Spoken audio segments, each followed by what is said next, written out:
General Yohana, ISUBK, doing it like we do. I can't stop, and I ain't gonna use no baby oil. We're gonna do it right, you know, right? Okay, we're gonna keep it righteous, but we're gonna keep pushing this truth to save brothers and sisters' life. So I'm on today to tell you about the Midwest Fire Weekend. Now, brothers out of Chicago and the whole Midwest,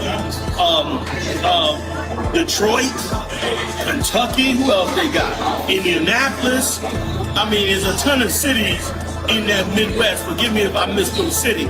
And all those brothers are going to come together for the Midwest Fire Weekend. And what's going to happen in the Midwest Fire Weekend? It's the biggest and best, one of the biggest and best opportunities for you to get a close-up look at your brothers teaching this truth. A lot of you brothers are out there, been studying, you joining the knowledge, you ready to go, you know you got to hit that street eventually, you getting your crew together, y'all working on these scriptures, but this is what I want you to understand. I want you to take a moment and come through the ISUBK so you can wash all them lies that they've been telling you about before you get here. You're going to have to do that for yourself so you don't get played out here. So this week, that weekend, July 31st to August 3rd, I got General Muhammad here. All of you seen his class. Nobody matches it. He's bad to the bone with the knowledge of the truth. I got Cat McCard with me right here. Another bad cat runs the Hebrew Academy. You see all of them tapes all over the internet, busting millions of views right now, killing the game. You understand? I got brothers coming through to do expungement. Got so much freely to every brother to show you that the greatest weapon we ever had that was given to us from Christ was a real brotherhood. Midwest Fire Weekend, I don't care where you at in the country, take a moment, get in them wheels, hop on that plane, July 31st to August 3rd, go on one of our websites, pull up the hotel, come on out there, bring your crew, you all right. I know a lot of y'all be thinking we too militant, we too hard. Brother, we've been fighting for this truth since 1969. We gonna be hard. But it don't mean you in any danger. We need each other now. You need to not just be out there on your own. With everything that Trump is doing and America's doing, we need to bring the body together. So, come on down. I'm doing my lecture. I don't do that many lectures, but I'm doing a lecture this year. A couple of them actually. And one of them will be during that weekend, and we'll be talking about everything Trump and them's doing. The third world sport with Iran, Saudi Arabia, the Israelis, they still over there shooting. They just hit a air base in Jordan. They killed 3 soldiers, wounded 34 others. Both sides are arming up like crazy. Ain't nothing stopped. They had a little ceasefire, but they're arming up like crazy. Now China is bringing a new jet. What's the name of that jet? J-10C. The J-10C. This is a super duper high power jet.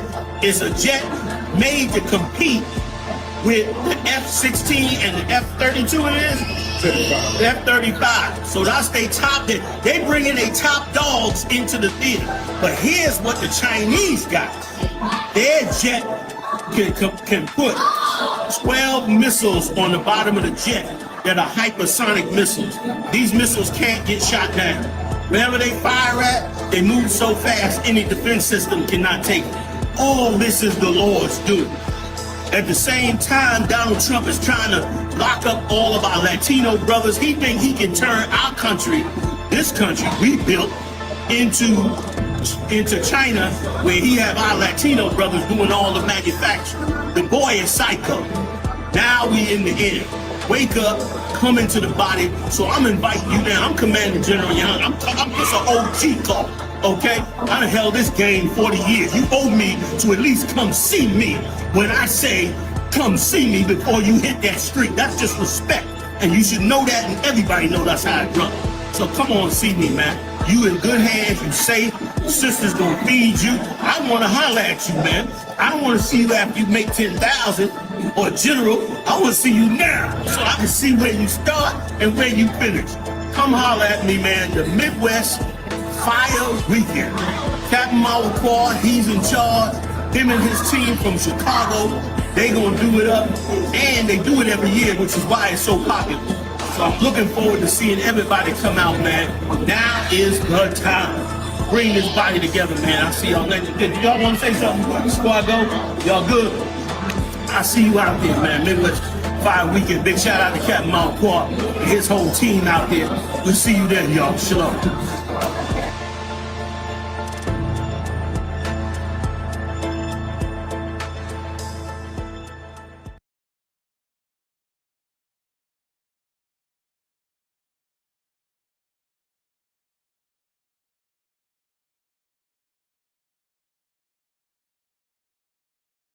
Yeah.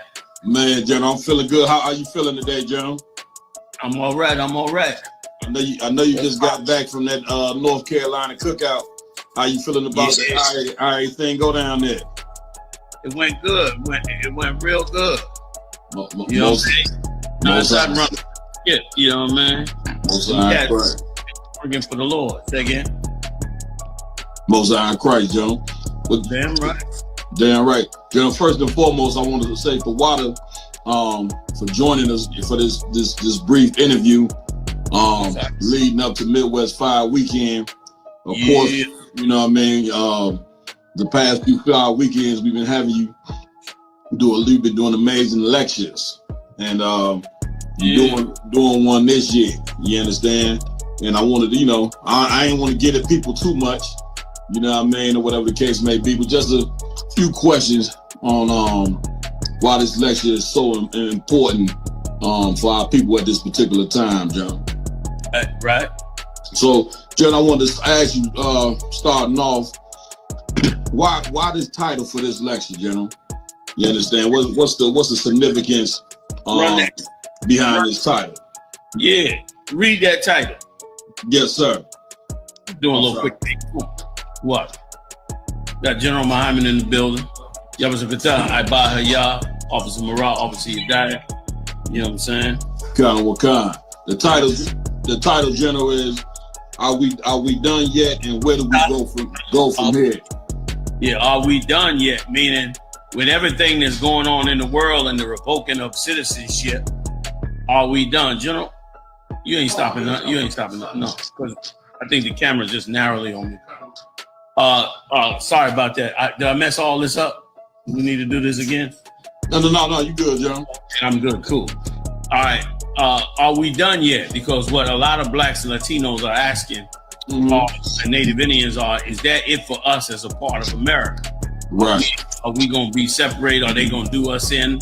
They talk about building alligator Alcatraz and all these different prisons and all that. Right. So that's the first half that needs to be answered for our people's sake. And it's just straight love for our people to really want these answers, to really want to give them these answers. Yes, sir. Give them some comfort in the Most High. You know and then the other half is, where do we go from here? Where do we go to get us where we need to go? Right, General. So we don't turn back. You know what I mean? Many times we've been in danger. Many times as a people, we've been in danger under the hands of these nations that we fall under. General. Just for the same reason. So the short answer to the question is no, we're not done. That's right. We're nowhere near done. Yes, sir. We just getting started. You know what I'm saying? That's the short answer.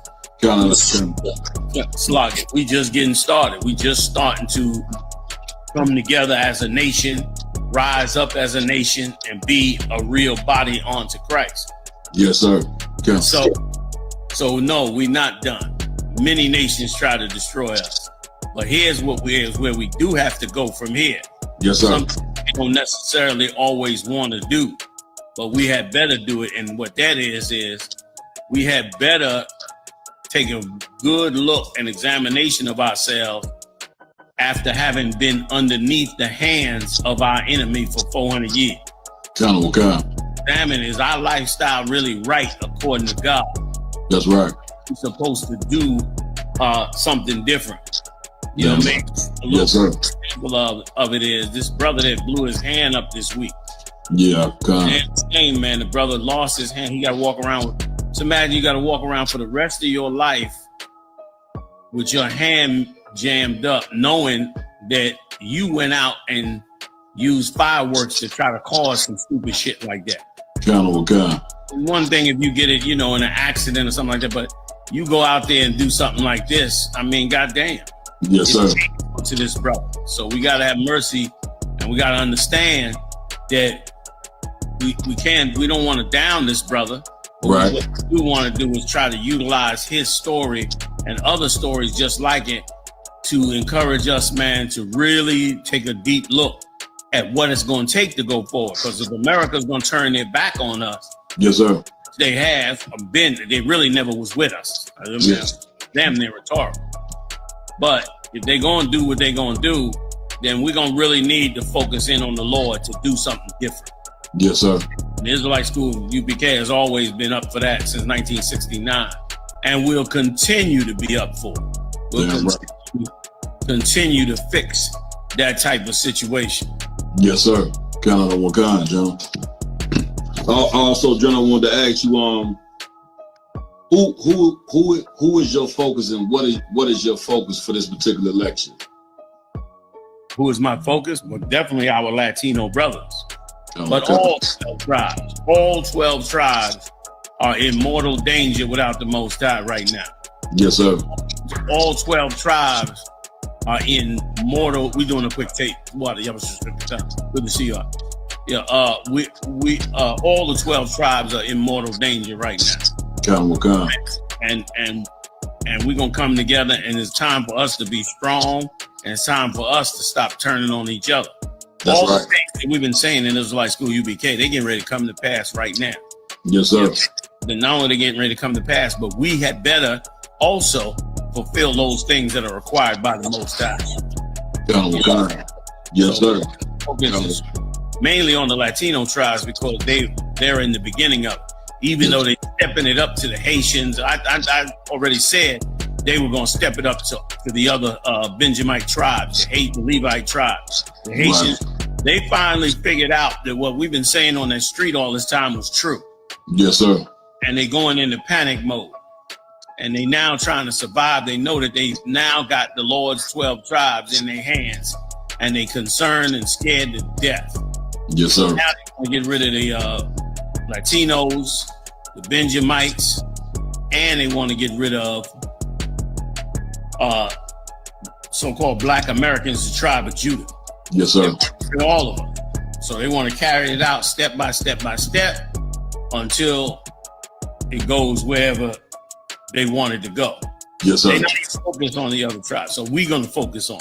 I mean, they're not even focused on the other people that are in this country and are doing what they're doing. Instead, they totally focus on us. What a lot of people don't know is that tens of thousands of so-called Israelis were over there in Gaza taking up land, buying land from confiscated land from the Palestinians. Yes, they sir. put Palestinians off the land, some of them fighting in the battle with Hamas, killing them and all that. And then they get to come back to the United States and act like they're just a regular American. Right. Nobody questions their dual citizenship or anything. Yes, sir. So let them focus on them. We'll focus on the 12 tribes. Damn right, General. Kind of. You know, I kind of want to throw this one in, because seeing what time it is and the things that's going on.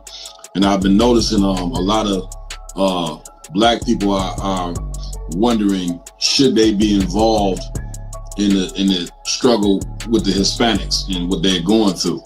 You know what I mean? Should Black people be concerned with Hispanic problems, so to speak? What does it say? Yeah, that's a great question. I hope everybody joins me tonight on Real General Yohana tonight, because tonight I'm going to reveal a story about a Jamaican who was born here in the U.S. His father was a Jamaican, came to the United States, got his citizenship, joined the military, spent 18 years in the military fighting wars for the United States of America. He had a son born here, an American citizen. Mm-hmm. Son got in an altercation, got evicted from his apartment, went back on the property to get something from the apartment, and they arrested him.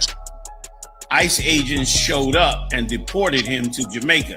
This man has never been to Jamaica, and he's a U.S. citizen. Right. But his father's not a U.S. citizen. They got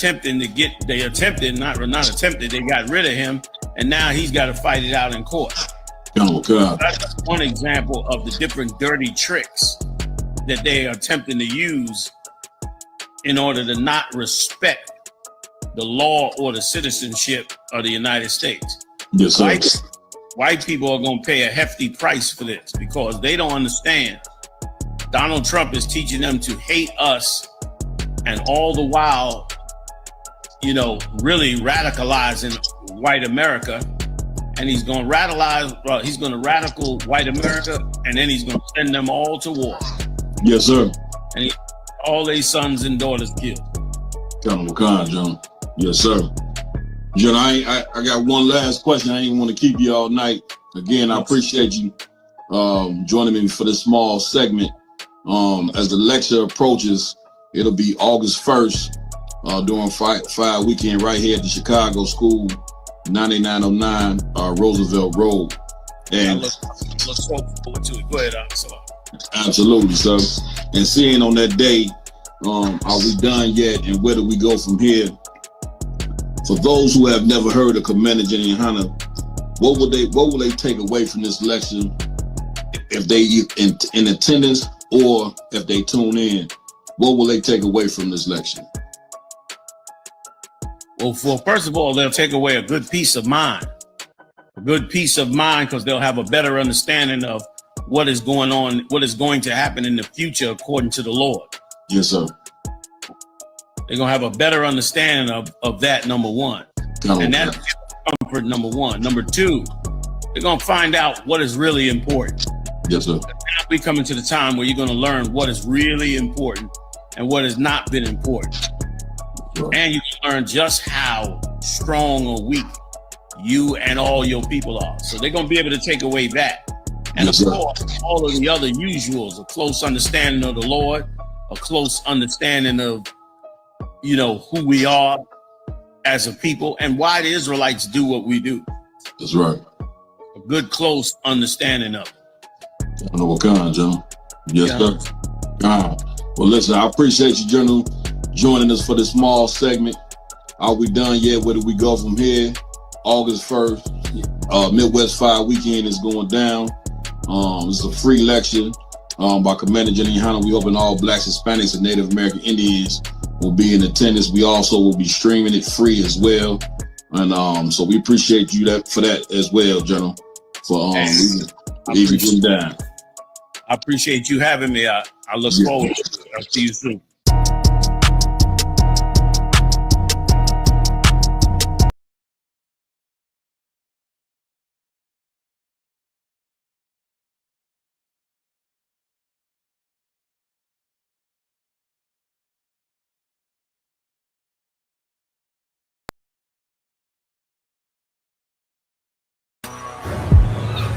Yeah. Testing 1 2 1 2. Captain, man, what up, man? I hope this stuff come out. Man. I hope it come out clear, man. Yeah, I think it's gonna come out clear. The sound and everything, man. Yeah, I think it should. I got it right here, so we should be good. How it sound? I sound all right? Sound good, brother. Sound good. Okay. You sitting on the black power bench. You got the red, black, and green, man. What do you think about that, man? I think it definitely it gives Harlem a black feel.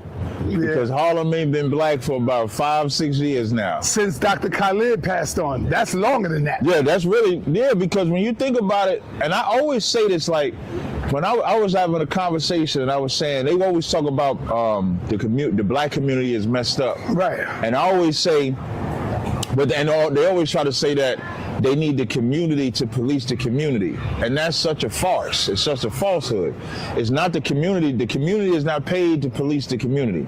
The cops are paid to police the community. So for example, if a civilian sees a drug dealer selling drugs, that civilian can't go to that drug dealer and say, get off the corner. He can't arrest him. If he was to harm him, he would actually get arrested by the cops for assault, because that's not his job. That's the cop's job. And why do I say that? Before Khalid and before the 2000s hit, Harlem was a black neighborhood, but it was also a drug-infested neighborhood. It was also full of crime, XYZ like that. And then they wanted to integrate. Even if you go back to when y'all first came on 125th and Lenox Ave, remember, that was a vacant lot behind us when y'all came out there. Yeah. And then when they wanted to gentrify it, they brought more police in, they start policing, and now that same area is a Whole Foods now. Yeah. You got Raising Cane's, you got Chick-fil-A, and now you see all these white people, and you know what they gave us? A red and black green. And we happy with that. We happy with that. But you know what else that we're happy with? When they name a street after us. Yep. When they name a goddamn street, we think we made it. Yeah, we are so happy. Let's just give these niggas the name of a street. You know, we're gonna call this Marcus Garvey Boulevard. Or these niggas are happy with that. Real talk. And if you go to every Martin Luther King street, that shit fucked up. Right. Look at that. every street that they name MLK is all the drug selling, hoes, all type of stuff, man. Let me ask you, why do black people care so much about Hulk Hogan's death? And what he said, he always used the N-word. He said he always used the N-word. Like he used the N-word like it's going out of style. And so I think, okay, the hype behind Hulk Hogan was like the first megastar in wrestling. So Hulk Hogan transcended wrestling. Everybody was eat your vitamins. What you gonna do when Hulk Mania run wild on you? So that's pretty much what everybody remembers. But back in like 2015, tapes started surfacing about, he was having a conversation on the website, and I'll make sure I send this to you. He was having a conversation on the website where he was talking about when a black wrestler called him a nigger. And so he started using the nigger word like it was going out of style right in the interview. And let me tell you something. A white actor gets to say nigger, they ain't never acted. They being themselves when they say nigger. And when Hulk Hogan was saying nigger in that interview, he was being himself. And that ain't it. Then a video surfaced, or audio rather surfaced, of him talking about his daughter. As we reported yesterday, there was a mix of responses when news of Hogan's death became public. Due to Hogan being caught using the N-word on multiple occasions, specifically when referring to the man his daughter was dating, who was in fact black. And he's mad because his daughter is sleeping with a nigga. And he says, at least let him sleep with a rich nigga. Damn. Now, I want everybody to look this up. That audio came out July 24th, 2015. That white man died July 24th, 2025. So all the conspiracy theorists can go crazy because he died 10 years to the day that audio came out. But we always sympathize and empathize with white people. We give white people such a nigga pass. Yep. It's insane. If you ask I remember, man, when I said Eminem was not the greatest rapper, is not the greatest rapper, you know how many black people fight me to try to tell me how Eminem deserves to be in the Hall of Fame? I said, listen, Eminem out of his own mouth said he's a guest in hip hop. Even out of his own mouth. Because he knows. Because he knows. But black people are saying, no, he shouldn't be in the guest house. He should be in the house. And I'm saying, when you think about hip hop is vast. You talk about from the late 60s up to 2025. You know how many black rappers that came through, paved the way, the Slick Ricks, the Schoolie D's, the Scarface, the Ice Cube, and you telling me Eminem is better than them? All and then of them, Nas and all of them, come on. Yeah, like all of them. And then so I always ask him, I said, well, give me the hot Eminem line. Give me the line that puts him in that category, and they don't have it. But the reason why they believe it is because we always suffer from, and I might have said this in the last interview, we suffer from a whiteness of he's the daddy that we look up to. Like, especially for black men that don't have a father. Right. Like, the white man becomes your daddy. He becomes the, man, if I want to be anything, I could be like him. Just think about all the things you could do. You could be a criminal. That's the white man you're looking up to. You're not looking at the white man. You don't look to white people for righteousness. You look at white people for wickedness. And so when we look at Hulk Hogan, we see him leg dropping and the celebrity status that he has, to where people, I put up this meme on my Facebook where I had a picture of Samuel L. Jackson from Django. You remember in Django when he was like that Sambo? Yep. And you got Hulk Hogan and he hugging, and that's how black people look like, mourning over a white man that would call you a nigga if he saw you. And so we suffer from that whiteness. We suffer from, if we ain't looking up to the white man, we lusting after a white woman. And those are the two things that destroy us. Shit, there's a video of this black dude on camera, and a white woman pistol whips herself in the face. What? But he being charged with assault. I'm gonna send you the video. Yes, you gotta send me that. I'm gonna send you the video. Yeah. It's on this. If that video is not out, he's in jail for beating a white bitch. And you know what she got in common? What? She on OnlyFans too. Like, niggas need to leave these hoes alone. Mm-hmm. You got this white bitch on OnlyFans. She runs into the refrigerator. See, listen. This white bitch runs into the refrigerator. Now he's standing there. Like, so in the video, you see him standing there. Now they in the room together. He's standing there. They're in the kitchen.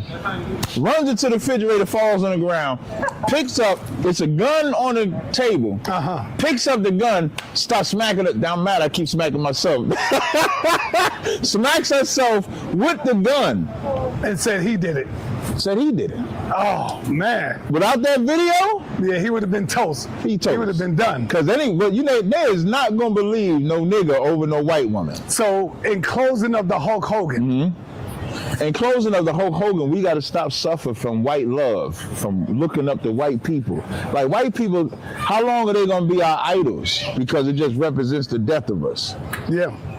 Now, it's like when you're looking at hip hop, it's always people say, man, they stole jazz from us. They stole R&B. They stole hip hop. I always say, no, we gave it to them. Yeah. We handed it over to them. Because when we see white boys like Eminem and all of them, we proud that they could be able to do it. Yeah. It's like we want them to fit in with us. That whole invite them to the cookout shit. It's like we want them, it's like, oh, it's a white, like you could be a bunch of niggas and one white person, and they will gape and like lap like a damn dog thirsty for water to get that one white person. Check this out, like how much we hate each other so much, and we don't want to see each other rise. Look at DJ Khaled. What the hell is this motherfucker doing where he's making millions of dollars, where we had DJ Clue, we had DJ Clue, Ron G, right, like Kid Capri.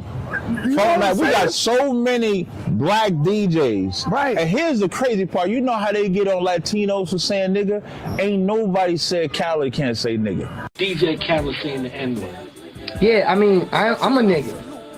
You see what I'm saying? Like if somebody ever took that in what's that word? Arrogant? I mean, arrogance? Yeah, like if somebody thinks it in another way, they dumb. You know what I'm saying? I'm taking it right. Like if they take it to I'm trying to be, that's like, I grew up like that. It's a slang. It's actually a positive word, the way I use it. Khaled say nigga like it's going out of style. And that song, I'm So Hood, he said, who? Yeah, nigga! And ain't nobody said, why is Khaled saying nigga? But the Latino can't say nigga. Yeah, that's crazy.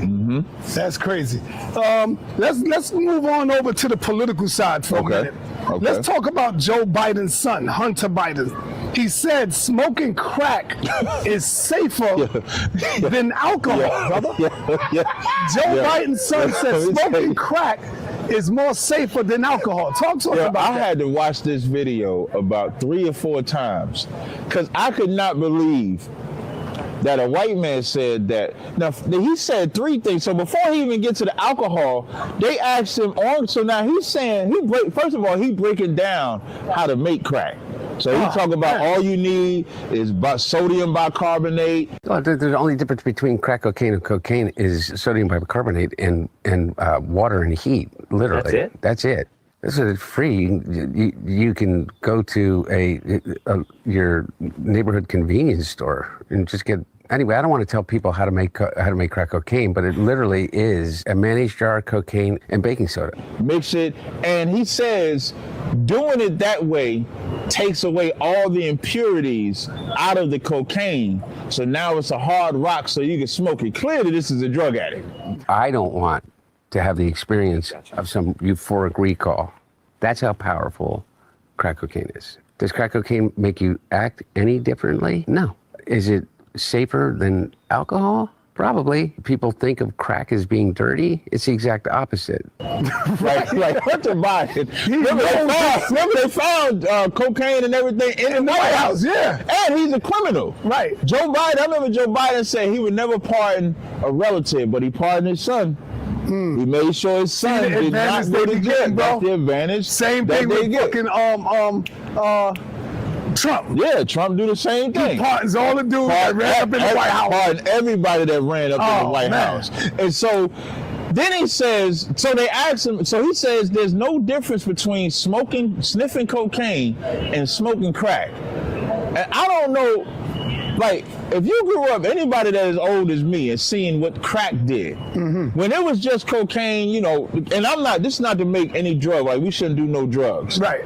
But when we talk about sniffing cocaine, there was downsides to sniffing cocaine. But when it came to crack, women was selling their babies. Word. I mean, I ain't talking about diapers, I ain't talking about clothes, I'm talking about selling their child for crack. That demon, bro. I mean, there was a demon, like you one hit of that crack, you walking around here like a zombie. Remember, Public Enemy had Night of the Living Baseheads, because that's what they were calling them. If we saw New Jack City and you see how Pookie Chris Rock was, that's what crack did, where you would be like a walking zombie out here.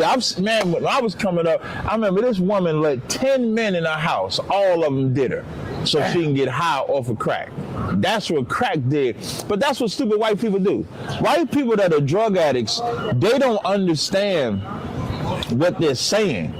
And what Hunter Biden is representing is the criminologist mind state that America has, where he wants, you know what he wants? He wants cocaine to be legalized like alcohol is legalized. That's why you make a statement like that. You make a statement like weed is now, because weed so you see weed, and that's where we're going. We're going to a space where there won't be a drug that you can't legally buy. That's the space that we get into. So if weed is coming, cocaine coming, crack coming, to where you be able to go to a convenience store, buy weed, crack, cocaine, heroin, everything. That's what Joe Biden represents, because America is a criminal organization. Do you think they getting skied up in the White House? Hell yeah.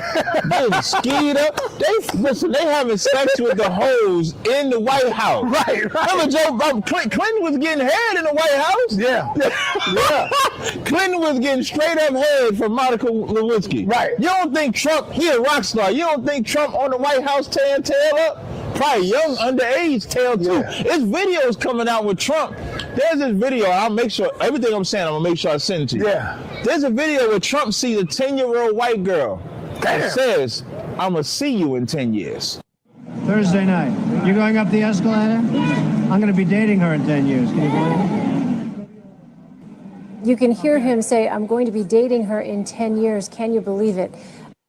The part of that video that's actually a little haunting is when you hear the girl, you hear her young voice, and you say, can you believe I'm going to be dating her in 10 years? You goddamn creep. Man, get out of here, man. Yeah. He says, I'm going to see you in 10 years. Damn. Yeah, it's a video that says that. So, yeah, they doing all of that shit, man. They getting high, they fucking hoes, they doing all of that right in the White House. Damn. The White House ain't no place of sanctity. There ain't no God-fearing people in the White House. It's criminals, thieves, and hoes in the White House. Yeah. That's it.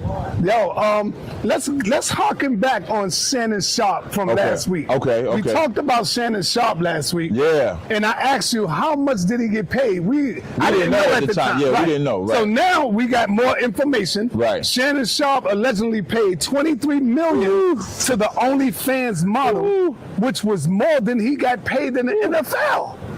So he paid $23 million. 23, yo. Come to us, man. $23 million for some pussy? Shannon Sharp allegedly settled with this girl for reported $23 million.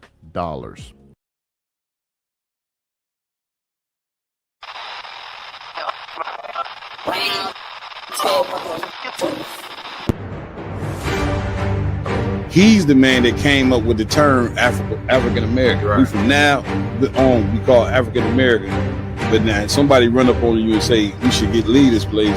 You turn to them and say, where we gonna go? They have the American flag and the symbols of red, white, and blue, but it's black people.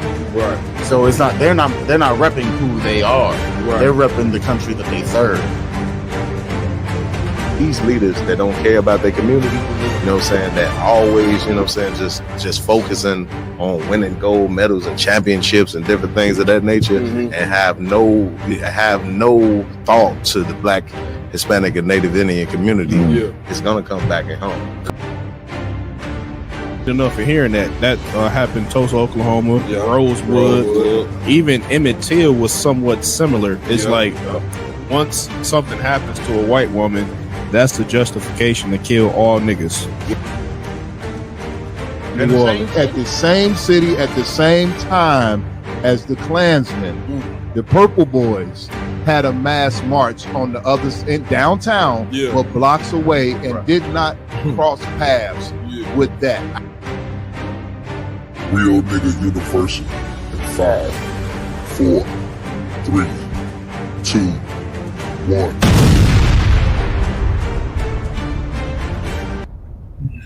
Hey, Shalom Israel was good. Round Table Truth. Y'all know how we do it, man. So you right here. You know what I'm saying? We on deck. Midwest 5 weekend in full effect. Get out of hand. That's right. You understand? And of course, man, we got to run through it like always and pay homage.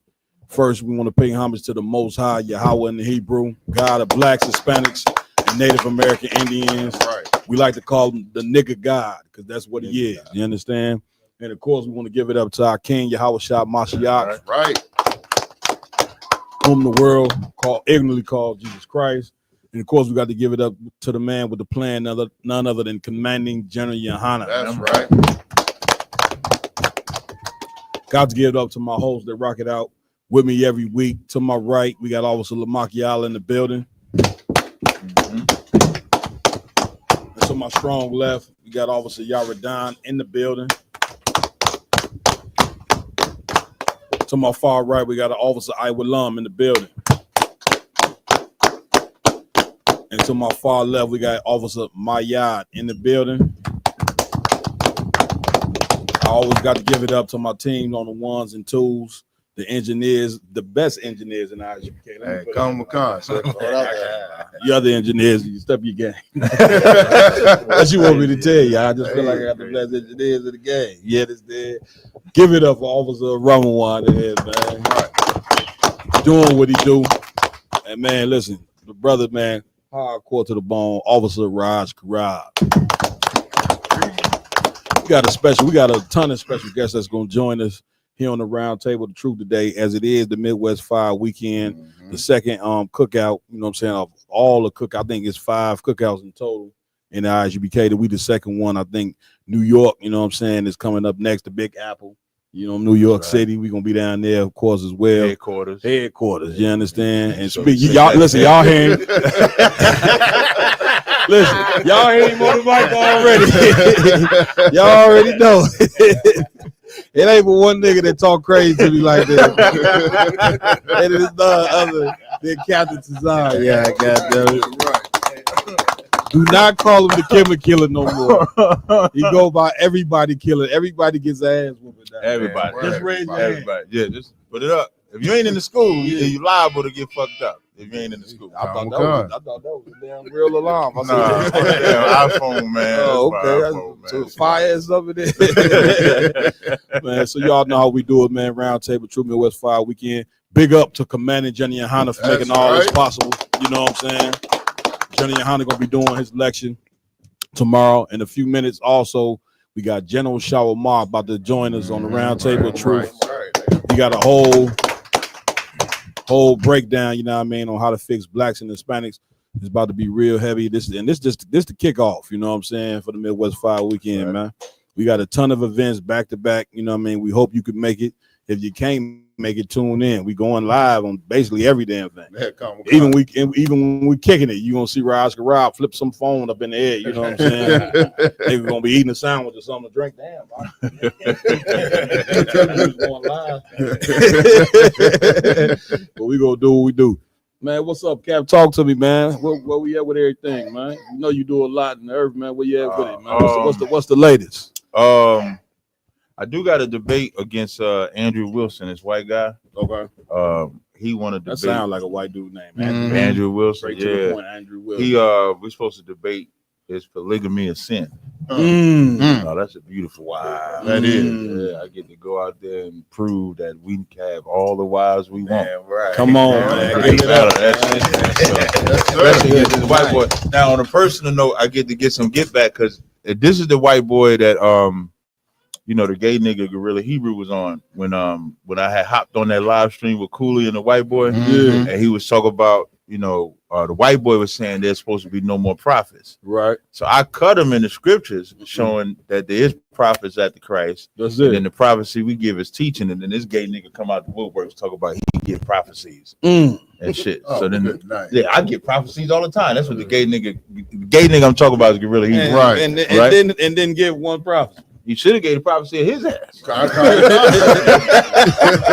got a prophecy that is gonna come out. You know what I'm saying? That my woman was pegging me in my ass. You're right. There was a paid purchase. It was bought, and I hit it. He said, I made it disappear. Yeah, I made it disappear. Yeah, I made it disappear. The magic trick. Right. But I hate it because in the battle, now I had never did a live stream like battle with this cat before ever. I'm talking about the Gorilla Hebrew cat. Right. So as I put the white boy in his place, he messed it up when he came in with that because now the white boy stopped talking to me. Yeah. He want Gorilla to show the went prophecy. straight to him. Okay, Right. show me the prophecy. He could tell like this cat don't know. Yeah, right, exactly. So I'ma show me your focus on prophecy. him. Yeah, show me the Come. prophecy. So I get to get a one-on-one with him. Yep.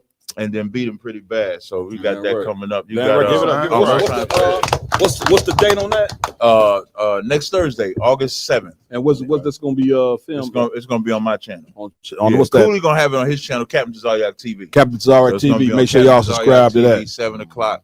General Hyman gave me the green light to do it because that's technically when class is. But he gave me the green light to do it. That's right. So I'm gonna go and whoop his ass. Man, most time, right. They got the right man to do it. You know what I'm saying? Listen, man, I do debate. 40, what you on 40? The internet say about 43. 47, 40. Yeah. By the time this weekend over, it'll be about 45. Yeah. Go ahead, LeBron.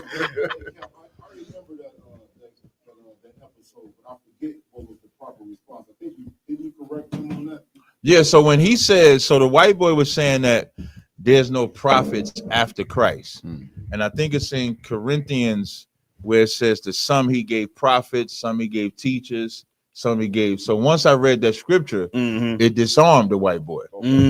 So then the white boy switched it to, well, what prophecy do y'all give? What type of prophets that you are? And so I went to Matthew 12 when Christ said, remember when they asked, they said, show us a sign. And then Christ said, a wicked and perverse generation seeking for a sign, but you only going to get the sign of Jonah.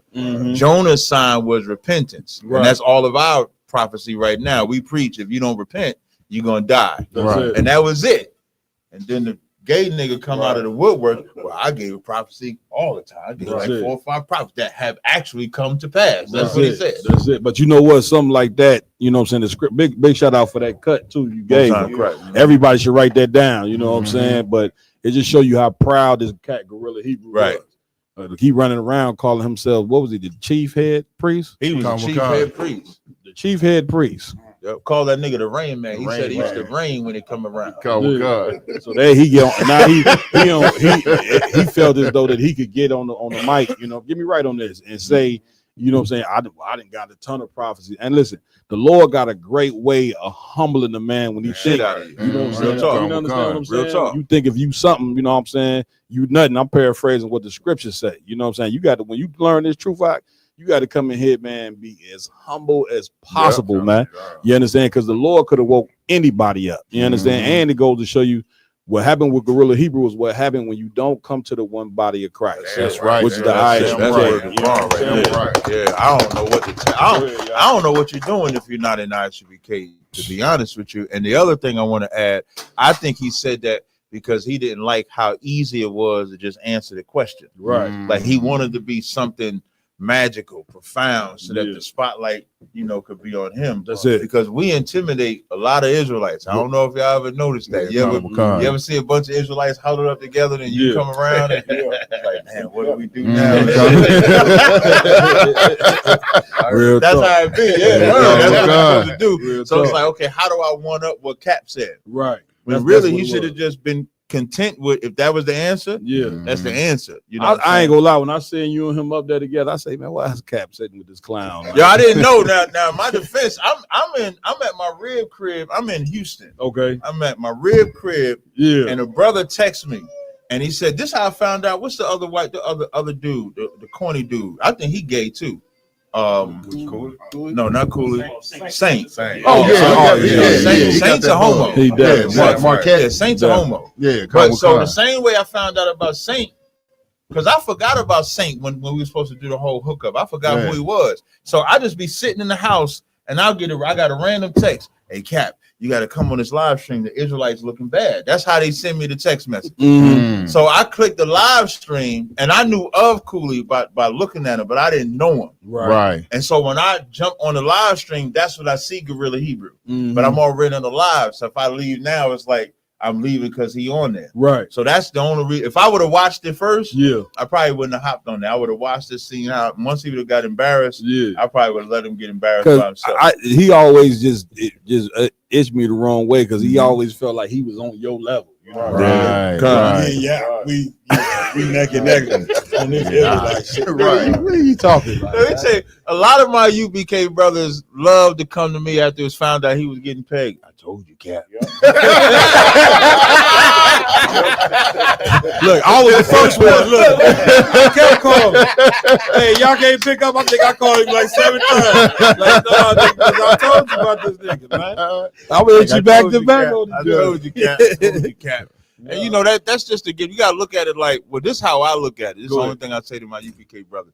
I don't look at Gorilla Hebrew any more different than I look at like Shaka or Seti or somebody. They all just niggas in the world to me. They just happen to be calling themselves an Israelite or something. So you build up a rapport. So I build up a rapport with all these people. You know what I mean? I chill with all these. Well, I only chill with Gorilla once. Right. In the time that I knew him. So that's just how it be. But of course, because he called himself an Israelite, it is gonna attach more to you because he's calling himself an Israelite. So I get why people would say, hey, they're your boy and shit like that. Damn right. But I will tell you this though, it make me mindful about who I affiliate with. Right. Like even like associate or something like that. Like there was a podcast I was recently on. I ain't gonna say the name of the podcast yet, but a podcast I was recently on, and then somebody sent me a video. And in the video they sent me, they asked the guy whose podcast I was on, they was like, if it's legal to be with a 12-year-old, would you get with a 12-year-old? Right. He said yes. Damn. Wow. So and then his excuse was he was trolling. I don't know how you could troll 12. No, you don't do that. So once I found that out, I said I can't fuck with you. No. You know what I mean? So it just made me up the ante as far as who people are deal with. Real talk. If I could quick switch lanes real quick, man. Lately, man, you've been going in on Dr. Umar Johnson. Give me right on that. Y'all the brother that, you know what I'm saying, been in the news a few times. And you know, man, you know, for sure I done seen you make a few clips about it, you know what I'm saying? So if a person might say, you know, saying, why are you coming so down so hard on that brother, what would be your response?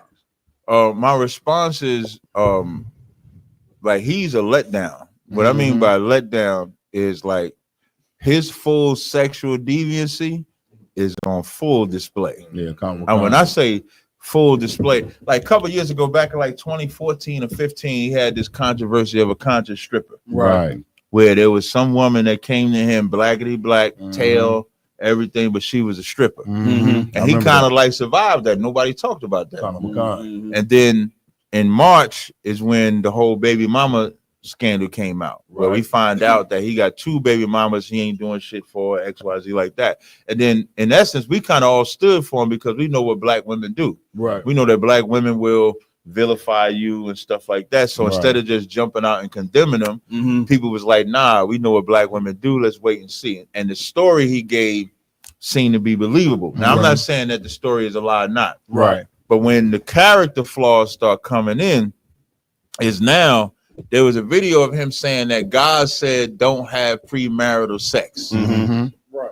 That's what he said on camera. He said this is why God say don't have premarital sex. And now he's talking about throat goat, masturbation. Right. He talking about all kind of shit, fishy coochie, but he been there multiple times. That's it. Right. So now when you take somebody like he parades himself as Frederick Douglass' relative, Right. venerates Marcus Garvey. Right. People look at him as like a modern day leader, like a Malcolm X type, XYZ like that. And whether I agree with those prior men or not, right, they don't have sex scandals. Right. You know, they ain't out there. There was a recent video I just put up where he on an airplane. There's a black woman. Now I don't know if she a Hamite though, right? Because I don't know where he at. So Regardless of what she was, regardless of what she was, totally off. So he takes the camera. Now she got, I mean, full of tail. I mean, the tail is out of this world. And it was so. Can we get a replay on?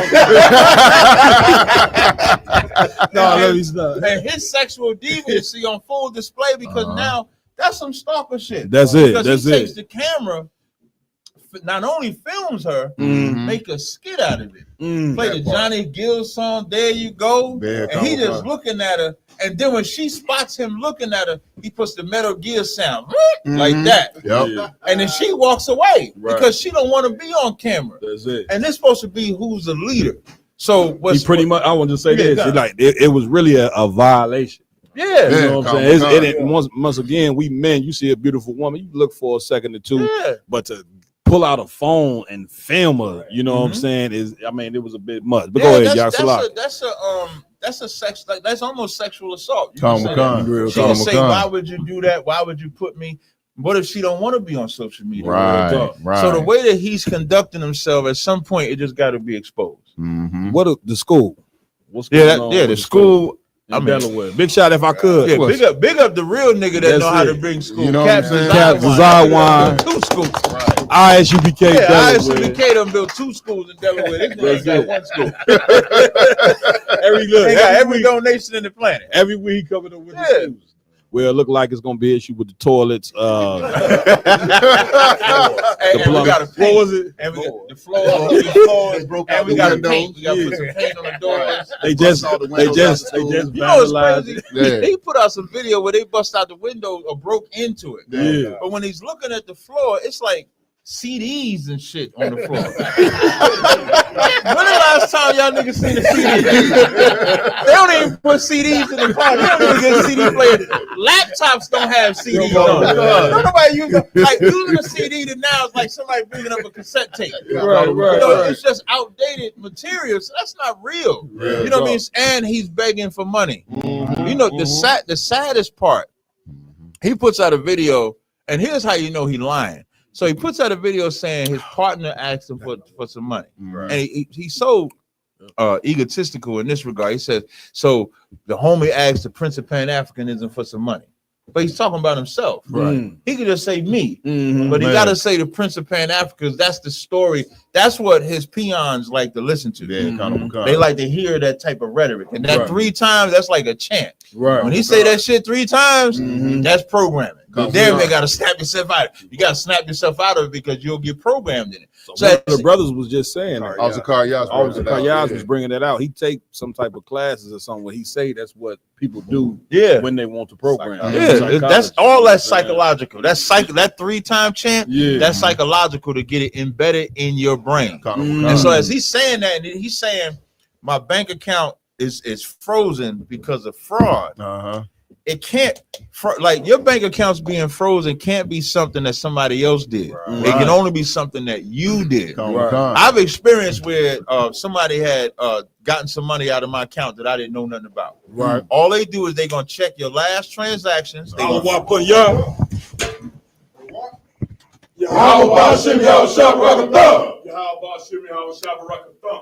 Right, give it up.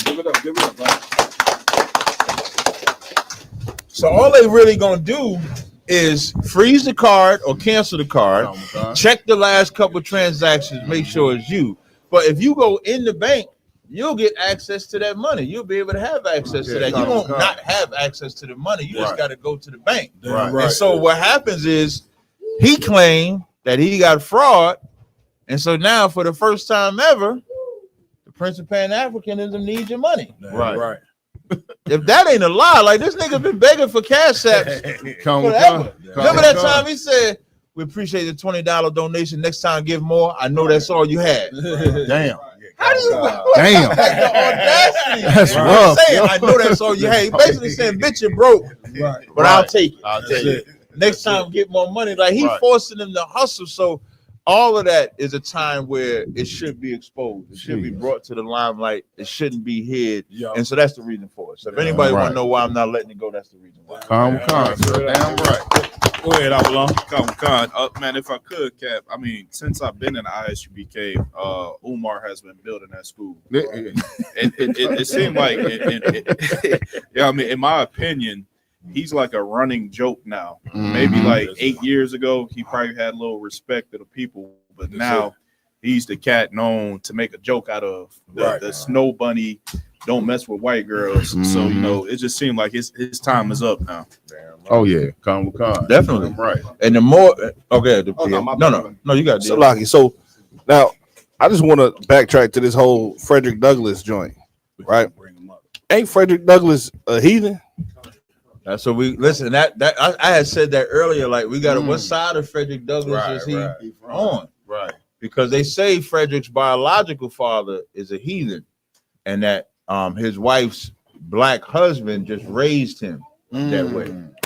That's how he has the last name Douglas. Right. So maybe he's talking about that Douglas. Okay. So we got to find out. We got to find out which side of the coin that's on. That's all I'm saying. Yeah, but that's what make it disgusting. And the other part, as a man, on some man shit, he's handling this like a woman.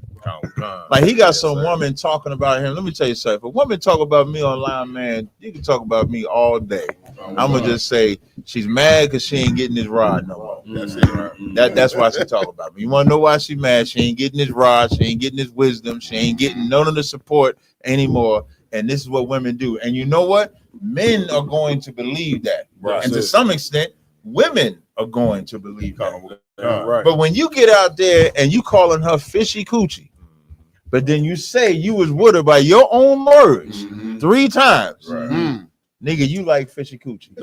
Either she ain't really got fishy coochie, or you like fishy coochie. That's the only thing that it can't.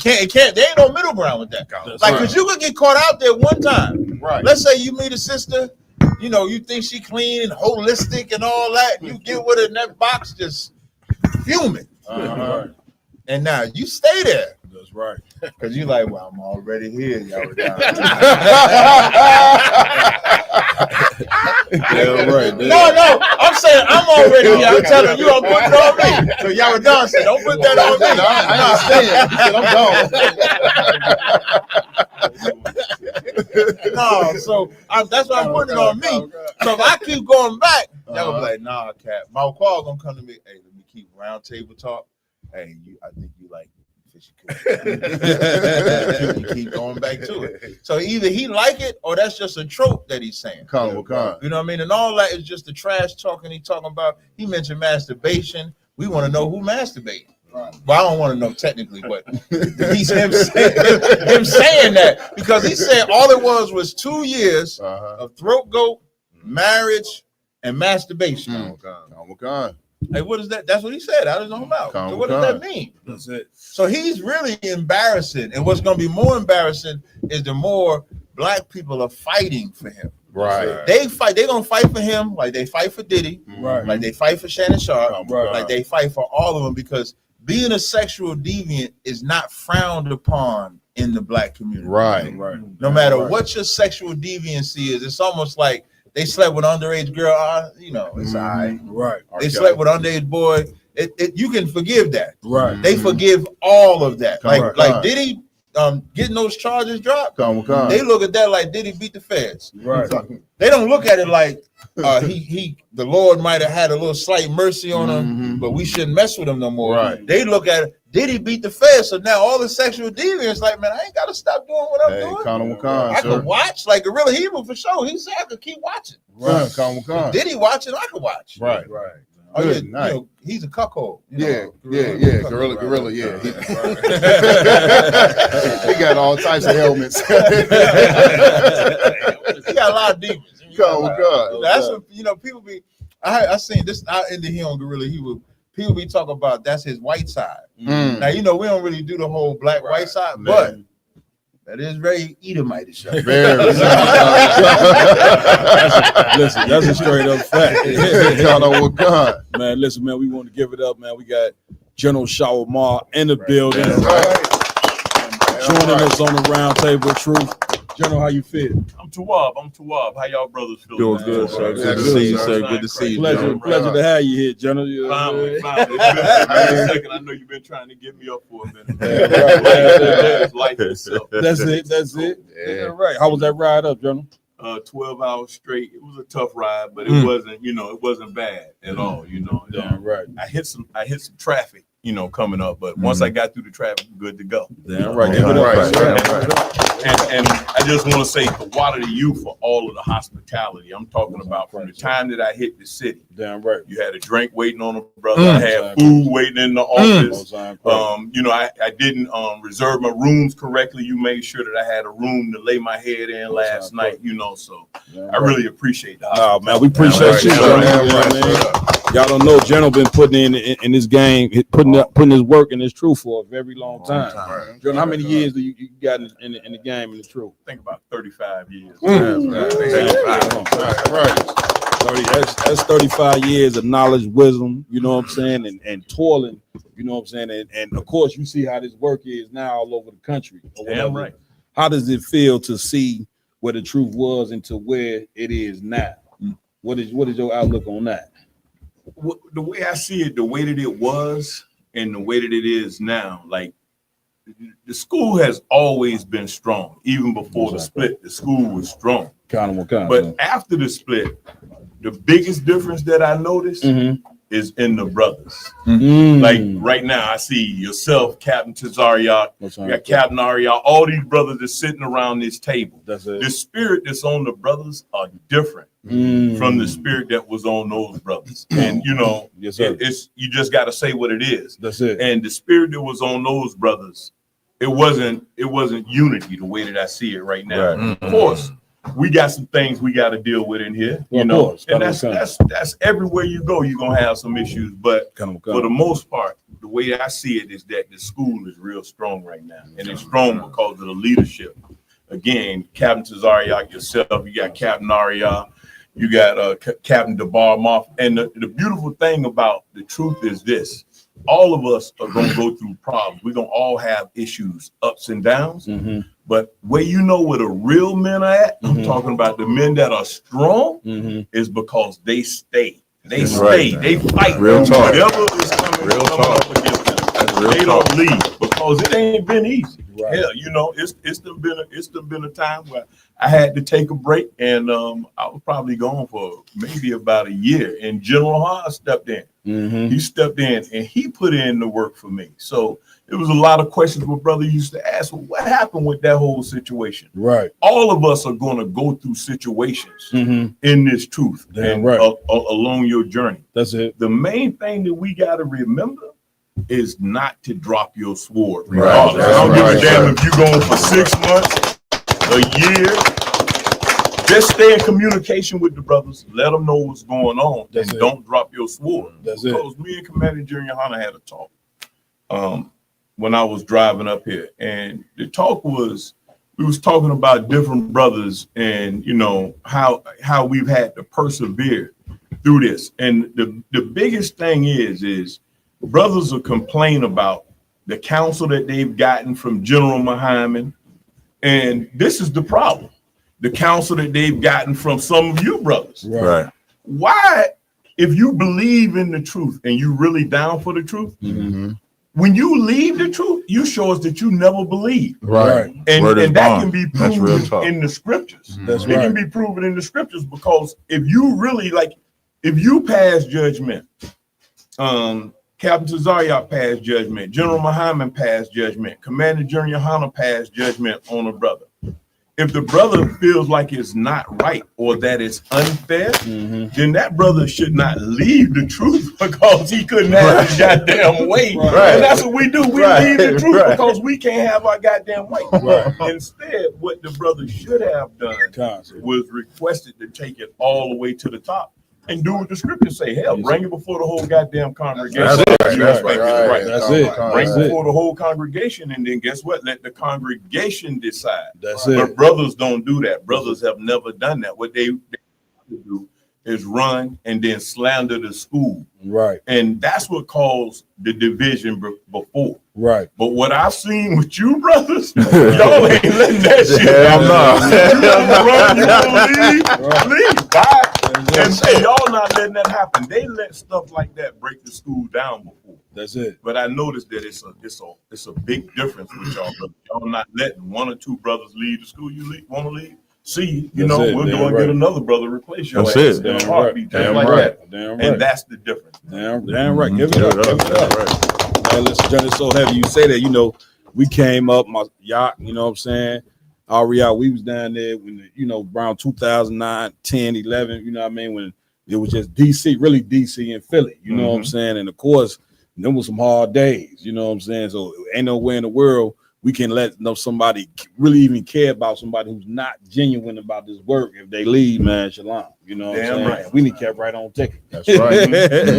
And that's the beauty in it. Like when you say, like if you ask, well, what would keep you around that long through all the ups and downs? That's right. It's because I seen Arya come in. Hell, man, Arya was probably half his age right now the first time I saw her. And then I seen Tazariak. I seen yourself. I don't remember you from Chicago for real. Right. I remember you from Philly. Right. I used to see you in Philly all the time. And then I see brothers like y'all that y'all are now building this school. And so it makes me feel good that, okay, damn, man, I'm getting older. I'm pushing 60, but I can rest assured in my mind, if Yahweh Shai haven't returned, then guess what?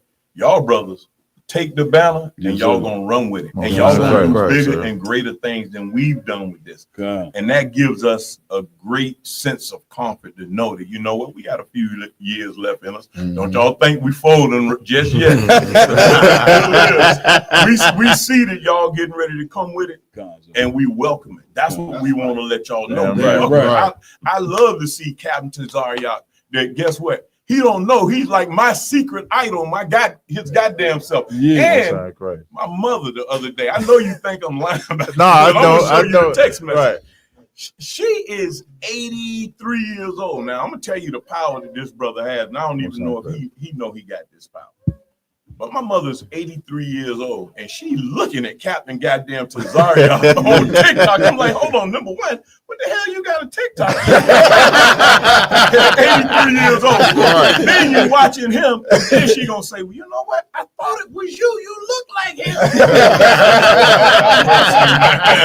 But it just goes to show that the work that these brothers and that y'all brothers, all you brothers are putting in, damn right, Joe, it can't be touched. Don't worry about, and I have to say this, don't worry about how big the school is, because I'm gonna say this, and Commander Junior Hunter gonna bring it out in his lecture. Those purple cats, they look like they bigger than us. They look like they stronger than us. But how in the hell can you march 1,000 men in a city? Right. go and surround the church, do all that nonsense, and you don't feed one person in that city. I don't know if anybody thought about that. You got 1,000, 2,000 men in the city, and you can't feed one family. One. Once we start to really hit on that, the people gonna say, "Well, what the hell is their purpose here? Right. What are they doing here? Right. They're not trying to help us. You know, they're not helping the community. So that's what this is all about. Right. When we hold fast that the truth is about really, and what Yahushua did, and what our mission is to reach out to our brothers and sisters. You know, the Negroes, the Native American Indians, the Hispanics. We supposed to be reaching out to each other. That's it. And then once we connect with them, it's our job, it's our duty as priests and prophets of the Lord to make sure that they get this truth. And if they don't accept it right away, what we got to do is not turn our back on it. That's right. So that's the big thing. That's it. Anybody got questions for General Shawamar, please ask. Now is time. You know what I'm saying? You got 30, 40 years worth of history sitting up right here right now. You know what I'm saying? Go ahead. Come on, LeBron. Give him that mic. Okay. Go ahead.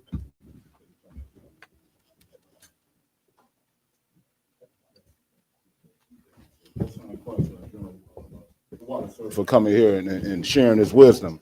You once made a statement, and I believe it was either on Facebook or either YouTube, or it could have been a class, and you mentioned I believe it was you mentioned brothers wearing skinny jeans, and kind of what you're saying right now kind of go with that.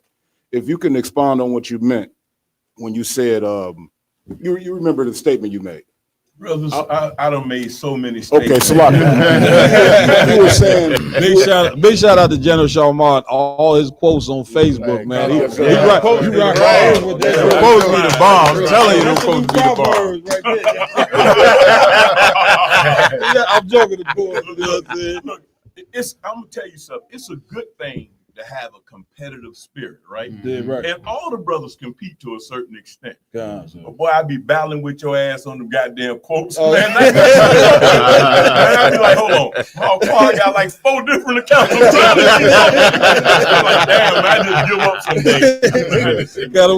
You inspired me to go. You know what I'm saying? It's a beautiful thing because it's another way for us to reach our people. That's right.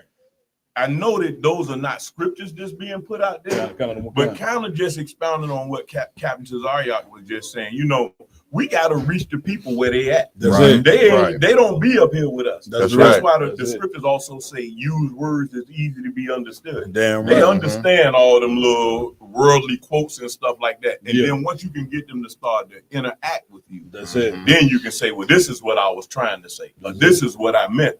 But if I put it out here like this, y'all would have just totally ignored it. That's just what it is, you know. Right, sir. So I believe you kind of hit on to it with what you just said, but I believe the spirit of what you were saying was don't reject them brothers based on what they wearing. You know what I'm saying? Because a lot of us, you know, and myself included, kind of frown on brothers with this new dress code. You know what I mean? Where they pants down to their butt.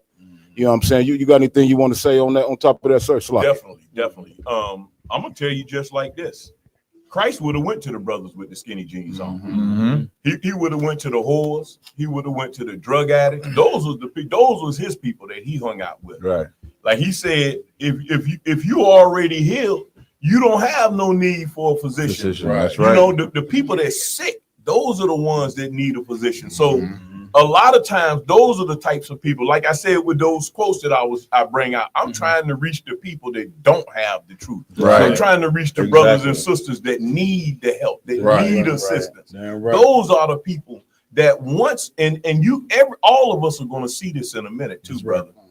When Trump finished doing everything that he's doing, come on, John. We're not going to be able to make it without those brothers and sisters that have not come into the school. That's it. I pray you understand. The brothers and sisters that have not come into this school is going to get to a point, if they don't support us, that the white man going to have his way with us. Because I'm going to tell you right now, if you're watching the news, Trump getting ready to take D.C. back from Muriel Bowser, who is the mayor in D.C. Right. He's getting ready to take D.C. back. When he take D.C. back, one of the things that he's going to say, he's going to ask, what have you all done with these guys out here on these street corners that's yelling and cussing the white man out all the time. And then what's gonna happen? He gonna mention, well, it's happening in New York, it's happening in Chicago. Y'all got these people out here cussing us out all day long. What are you all gonna do about this? Right. And you think they're just gonna lay back and they're gonna just ask us to come off the streets? Right. And it's funny because me and Commander Junior Hanna was talking about this yesterday. At any day. And this is where you're gonna find out where the real men at. That's why I'm gonna bring it out right now. ICE can knock at your door any day and say, guess what? It's time for you to go. You got to get out of here. And then we're gonna see where we really at as men. Because now, and the general gonna bring it out too. At any time, they can knock at your door and say, hold on, y'all are enemies of the United States of America.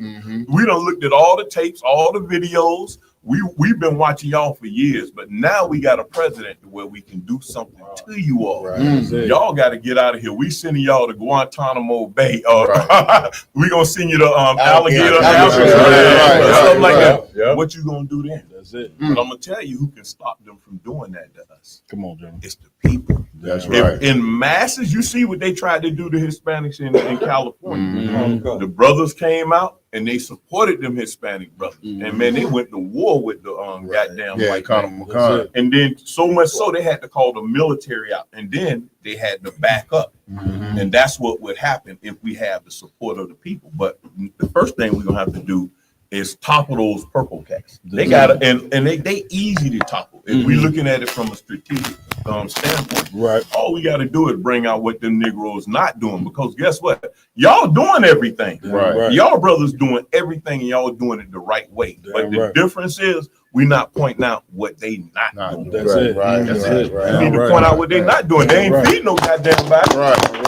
How many? I haven't seen them niggas at. Excuse me, I almost forgot on your show. No, you good to go. Seen them Negroes at one clothing drive. If I'm the word nigga, this is the official real nigga. There it is. Well, hey,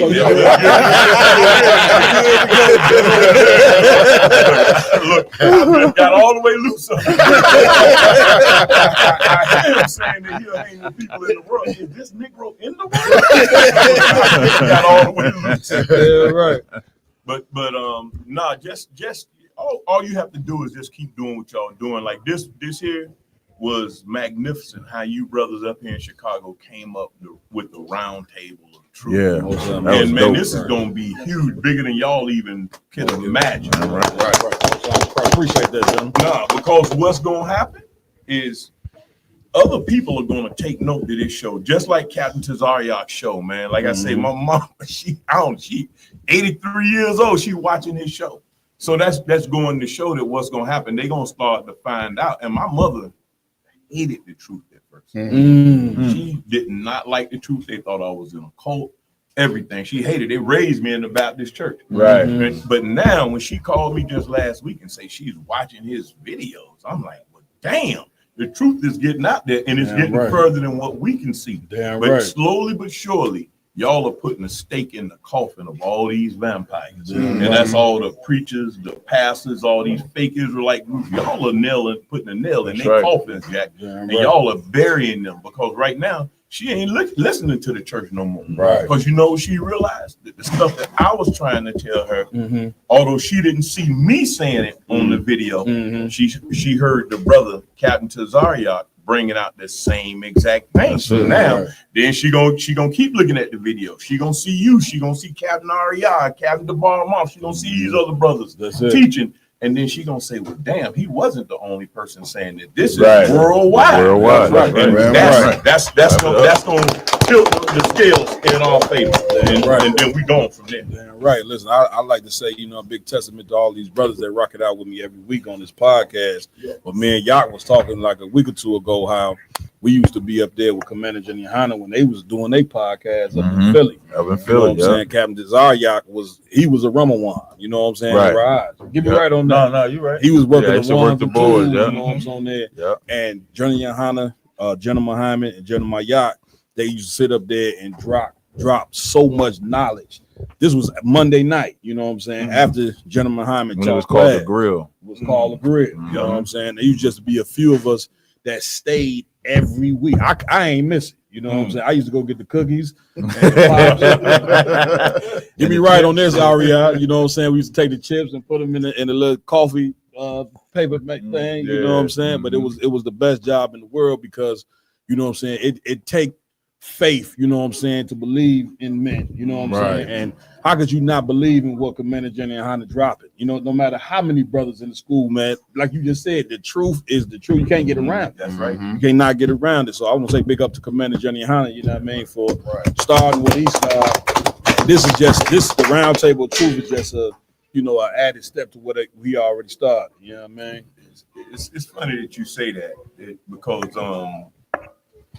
Captain LeBon was speaking on that as well, and when he taught the class last night, and that's what it take. It take real faith to believe in other men. Real talk. And guess what? That's one of the problems that we have in our communities is that like they see y'all brothers. They see the shining example that you all are putting out there to work. But you know what the deal is?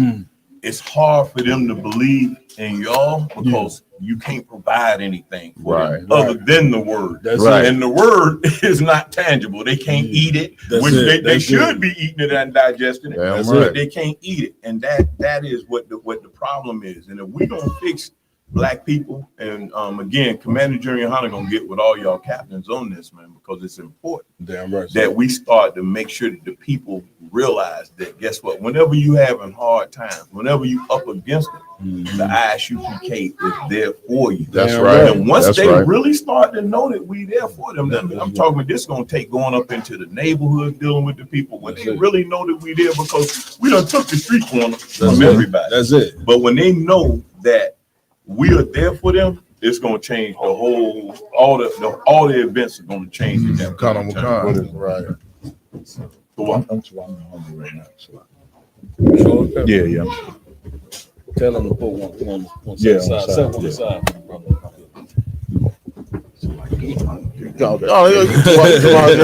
If I may, Cap, in general. Get out.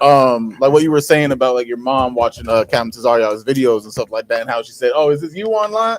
Like that just goes to show like the spirit is getting passed down. Like we really one body in here, right? You understand? Like if it means like you've been in here 30 plus years. Captain Tazaria's been here for almost 20, probably coming up on that. Yeah, 17. You understand? It just shows the truth doesn't change. UPK, we ain't just changing with the times. You understand? We saying one body, everyone's the same, and the spirit is just getting passed down of the Lord, and it's a beautiful thing. It's like you said, but like if you all ever have to, step to the side, you can trust in like the captains of 13 and captains of 10 to take the helm and keep running with it. That's because there's one body.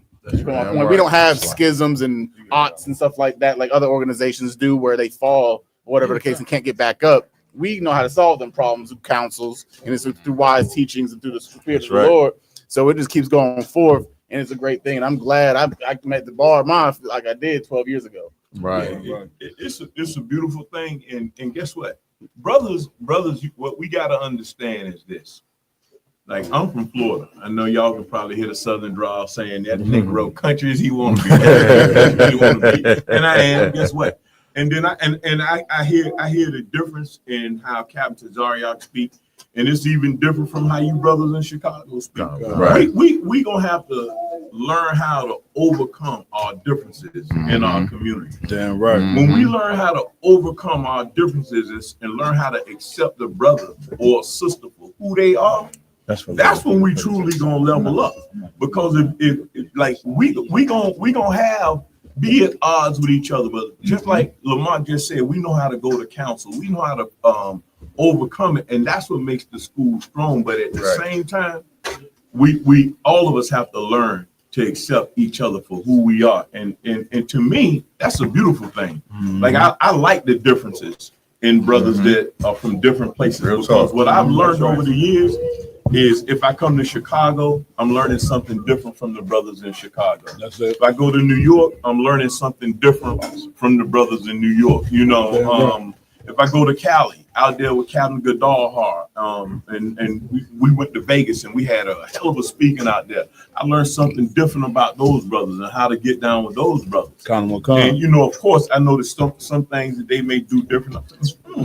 But at the same time, I accept it because guess what? They may see things a little bit different. They may do things a little bit differently. Right. But that's never a reason for us to, get to the point to where we can't ever come together, sit down and talk and hash our problems out. Right. That's what these other organizations can't do. Right. I'm gonna tell you right now, that's why you don't see the candy canes. I don't even know the last time I mentioned the damn candy canes, but you don't see them anymore. And the reason was after their leader fell, they could not overcome who was going to be the next leader, who was going to do this, who was going to run this, and who was going to run that. And then what happens is because nobody can get on one accord, everything just falls apart.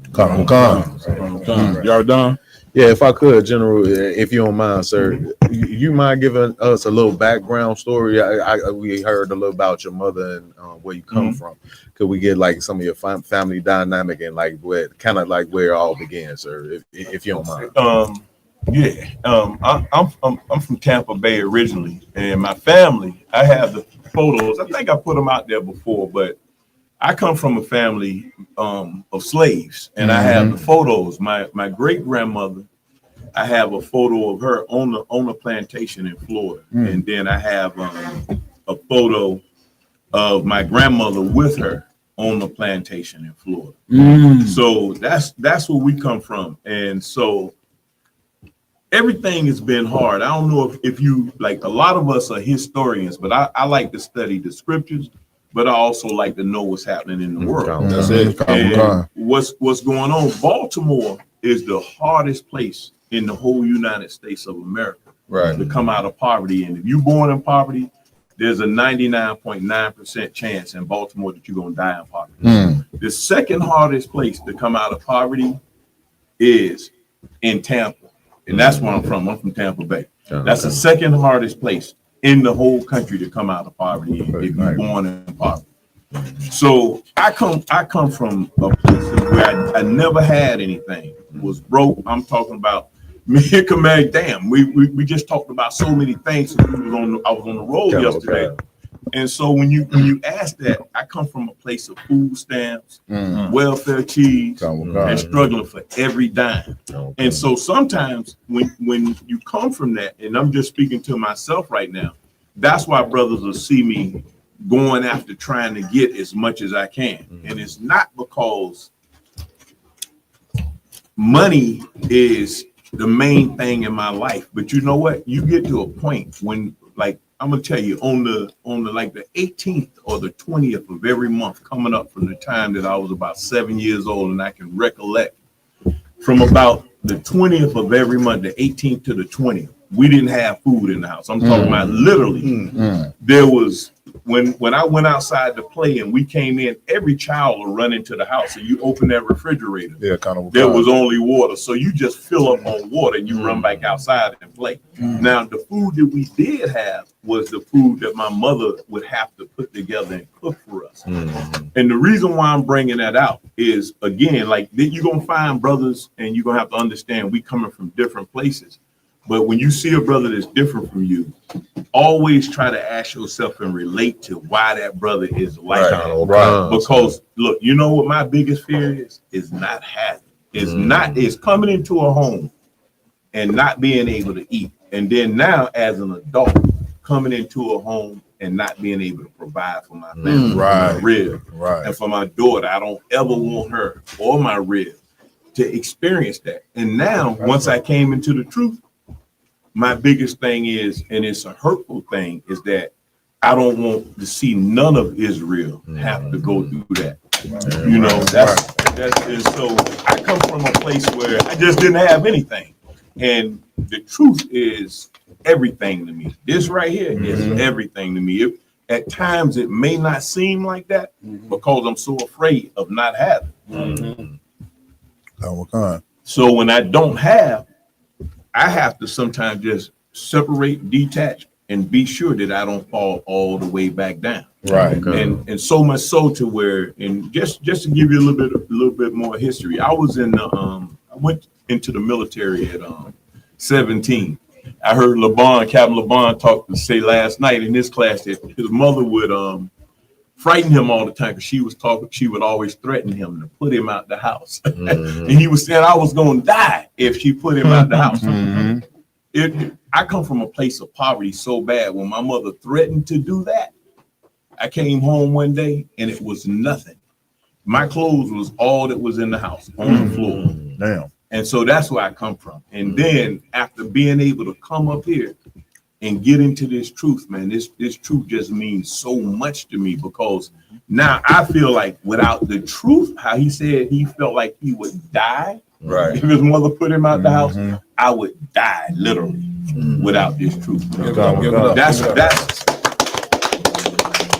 And that's what the brothers have to feel like. They got to understand. Again, we coming from different places, but when you start to, and that's why this platform that Captain Tazaria put together, the platform that Captain Malquah put together, the platform with General Muhammad teach those classes, man.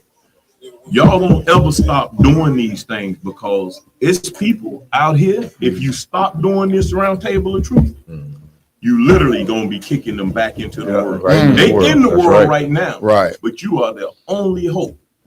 He stopped, Captain Tazaria stopped his show. It's people that's gonna die behind that, and literally going to die, because that's making them not take that extra hit off of that life, of making them say, man, I done shot up enough today.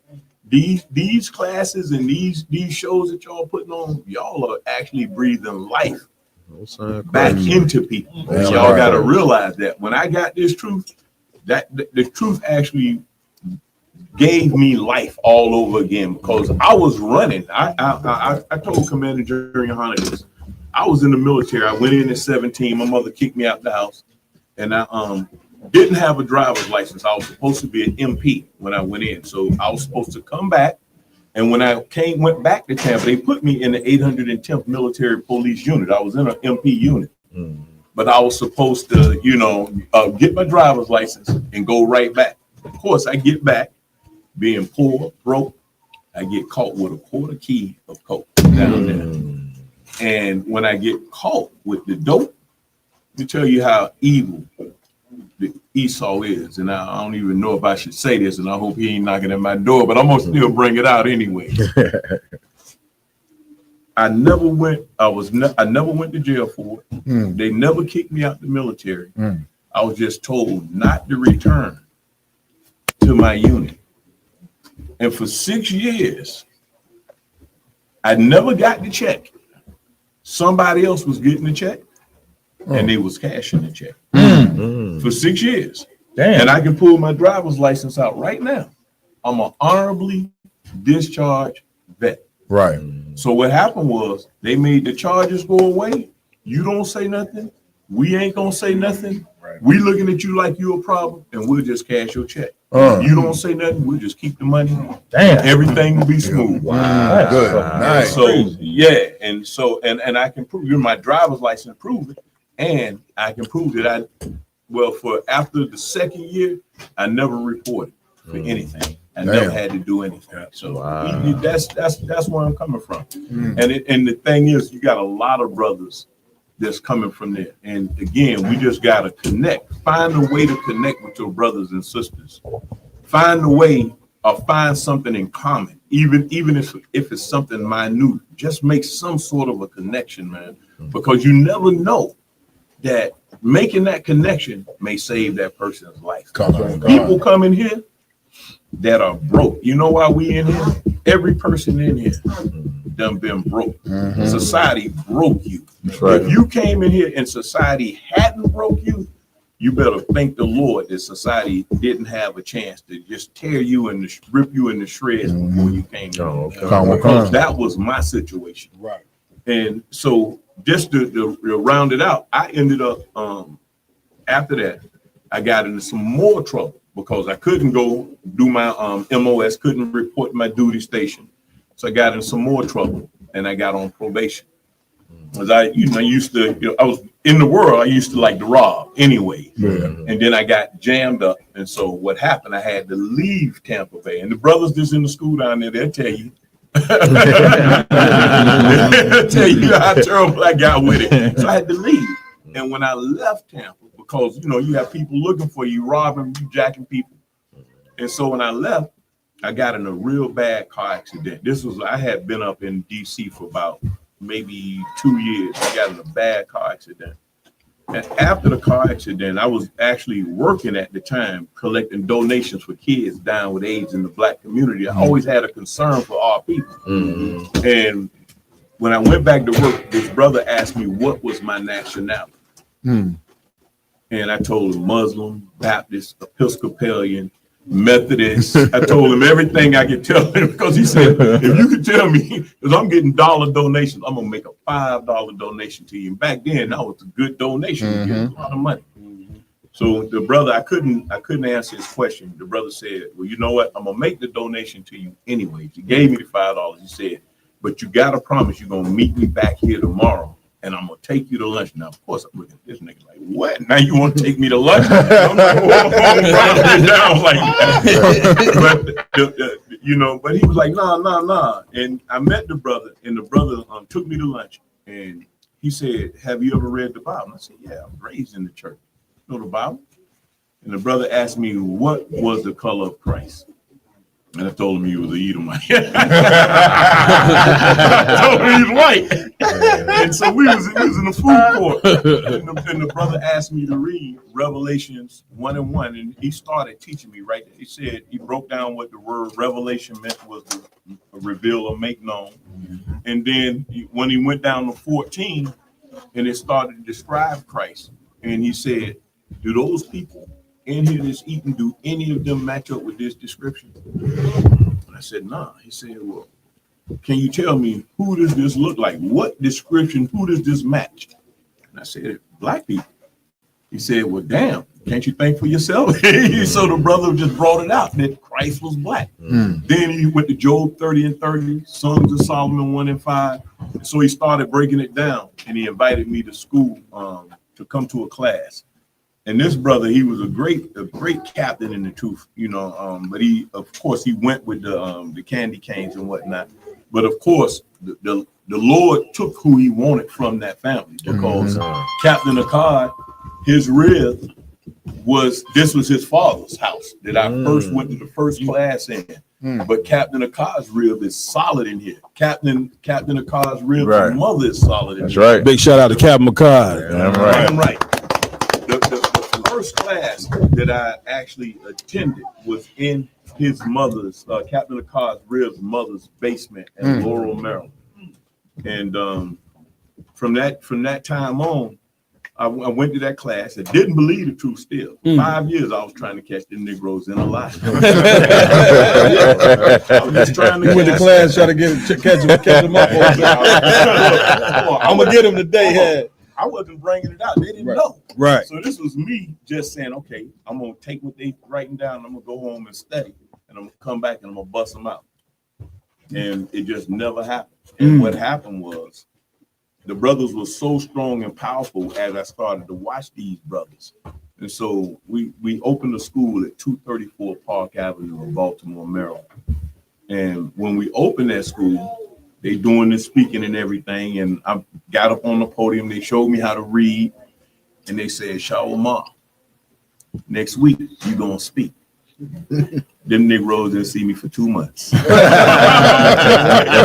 disappeared on them because I was just that afraid. So again, sometimes we gotta understand that brothers are different, man. I thought I was tough in the streets, but I had came up against something that was tougher than me. And it was these brothers in the school in this truth. Damn, come on, and I didn't think that I could do what they was doing. So they was calling and everything, man. I would not answer that phone, and then finally they rolled up on me. I wanted to ask you. Oh, go ahead, Johnny. You got it. And so, anyways, I ended up going and speaking and did the speaking and got over it, and I've been here ever since. Damn right. I wanted to ask you. Had brought up how the brother had taught you the color of Christ. Do you believe that Blacks and Hispanics and Native American Indians still have a problem accepting that Christ is a Black man? Or do you think people are starting to accept that now? I think that they have a problem accepting that Christ is a Black man, Blacks and Hispanics.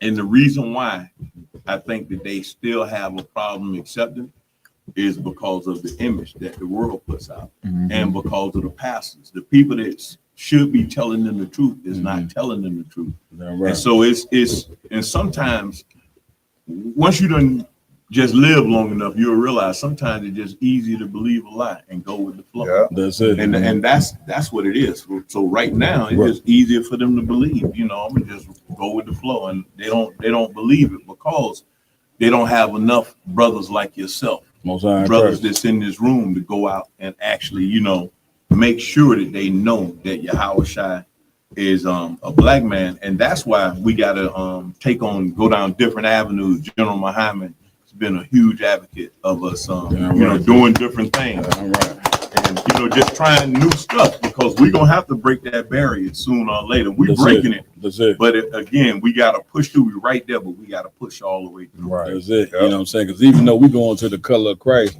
people still got the white Jesus tattoo to their body, or wearing the white Jesus piece around their neck. You know what I'm saying? Of course, because of the ISUBK, you know what I'm saying, it's very easy now to go and show you that that Christ is a black man. Hell, God is a black man according to the Bible.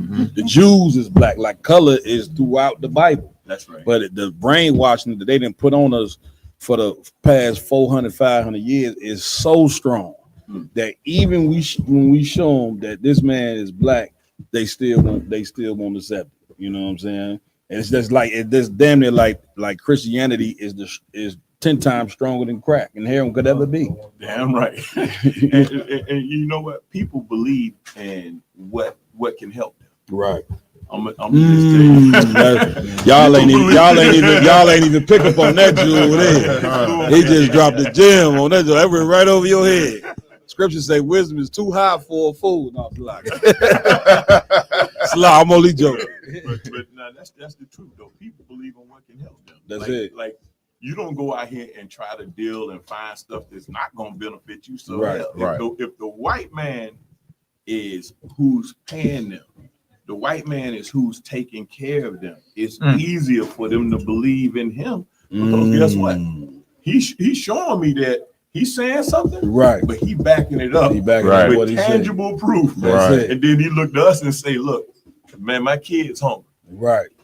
Can you help me with some food? Exactly. And you got to say, Salakia. I ain't got it right now. Right. So guess what? I'm gonna believe what the white man say over you, even though I know that this might be the truth. Yeah. But I don't want to get in trouble with master. If I get in trouble with master, he may not feed me no more.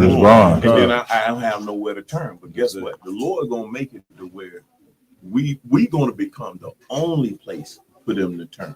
And when they realize that this is where they need to turn and not to the white man, then the captains of 13,000, 10,000, y'all gonna have to live up to them numbers, because you gonna have them that many people that you're gonna be dealing with. It's hard to believe, because I'm gonna tell you, once the school broke down and we started all over again, it was like 5 of us, 6 of us out there on the street corner. And then look at this now. I couldn't fathom this. Yeah. So I know it's gonna come a time that, guess what? The masses is gonna come to this school and they're gonna be looking for guidance from you all.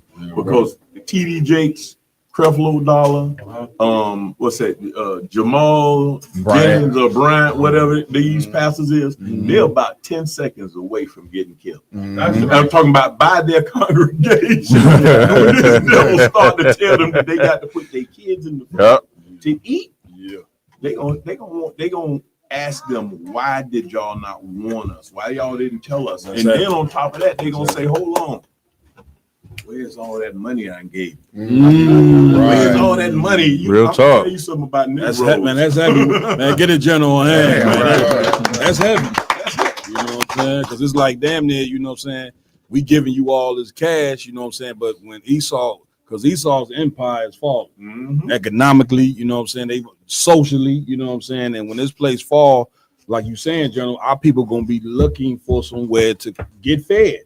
Get clothes and get housed. And you remember last time when disaster came, they closed it. The churches closed their doors. You know what I'm saying? When was that? When the coronavirus came. You know what I'm saying? They wasn't there for the people. The ISUBK, our doors was open. You see what I'm saying? And so it's so heavy what you're saying on our people gonna be looking for Where's all the money that we didn't give you? And of course, these cats, being the money grubbing bastards they are, gonna be in, for the had it for themselves. You know what I mean? The pastors, this is what's gonna happen. Come on, gentlemen. Lay it out to you, please. This is black people. Mm-hmm. If we invest in a business with the white man, let's say if you put some money in the stock market, right, with the white man, right, and you lose it, you don't have a problem with that because that's how the white man operates. Mm-hmm. You took the gamble, you lose your money.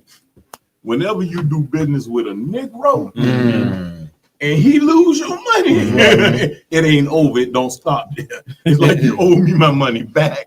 It go on and on and on and on. So now the people in the church are going to do this. Yeah. They're going to go to the pastors and say, well, look, man, I done been giving you $200 a week for 30 years. Right.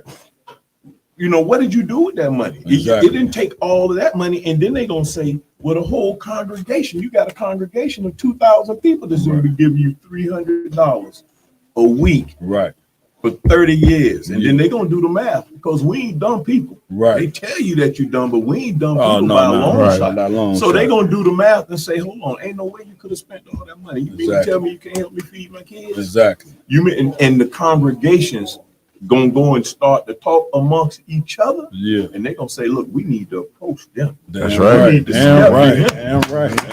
And they're gonna take flight. That's they it. gonna have because you know what? Person don't want to see that Rolls Royce you got because they can't eat that much. Right. They can't eat it. They don't want to see that. They gonna want you to be able to give them something tangible that's going to provide for them in that day. And you're gonna have to be able to feed the people. Damn right. That's Damn what it is. right. DA? Isn't there a scripture about that? About them About people coming up against these pastors. They couldn't find it. I know I had it in my old precept book. I have because that's what I thought we was going to do. I have some scriptures pulled up, but I would have to go through all of them to give you that exact one. But if you get with me, I can't get the scripture because as a matter of fact, I'll share with you the breakdown that I was going to bring out today. Yes, General, if you could, are we ready for the breakdown, the scriptures you want to go into, and all that whenever you're ready? You know what I mean? If you want to do that, you got to read them. Yeah, we go ahead. Let's get a read. We got one right there. Come on. While General finding the precepts, whatever, man, big shout out again to General Shawamar for joining us on the round table of truth. You know what I mean? One of the many powerful generals that inhaled it down. And this information right here, you want to take and put it in your head, do something with it. You know what I'm saying? Because of course, Christ said, man should not live by bread alone. You know what I'm saying? Of course, you're going to need to be fed actual food and housed and all that. But ain't nothing you can get fed that's more valuable than this truth. And like the general was bringing out, them preachers, the one thing they ain't preparing you for is the danger that you about to be in with white supremacy and Donald Trump. That's right. You know what I'm saying? What they preparing, you know what I'm saying, for blacks and Hispanics and Native American Indians, they are slow death walking you into death camps the same way Hitler did the so-called fake Jews during the time of Germany. And the only thing that's going to prepare you is the truth. We know it's hard to hear. We know it's hard to accept Christ is black, the Jews is black. And we know it's hard to accept that America's going to fall because the white man been your God, man, for the past 500 years. The white man been your daddy for the past 500 years. But here's the problem with the white man. He's a bad father, man. You know what I'm saying? And a bad father, they raise bad children. And because he didn't raise bad children, he didn't turn us against our God. You see what I'm saying? And the only way we turn back to our God is like any father that raised children in his home. You got to do what he say for you. When he puts you out the house to get back in the house, you got to be able to say, I'm going to follow the rules of the house. And the rules of the house for us is the laws, statutes, and commandments. That's right, sir. Go to Micah 3 and 5. Y'all write these scriptures down too. Don't have General putting all these scriptures. You ain't writing it down. You said Micah 3 and 5, General? Con, I got it. It's the book of Micah, chapter 3 and verse 5. Thus said the Lord concerning the prophets that make my people err. See, the Lord, what's going on is this. This is the reason why we can't come back to the truth. This is the reason why we destroyed as a people. It's because we got these TD Jakes, you got Creflo Dollar, Jamal Bryant. You got all these pastors out here that these people believe in, but they're not benefiting the people. And what they doing is they causing the people to err.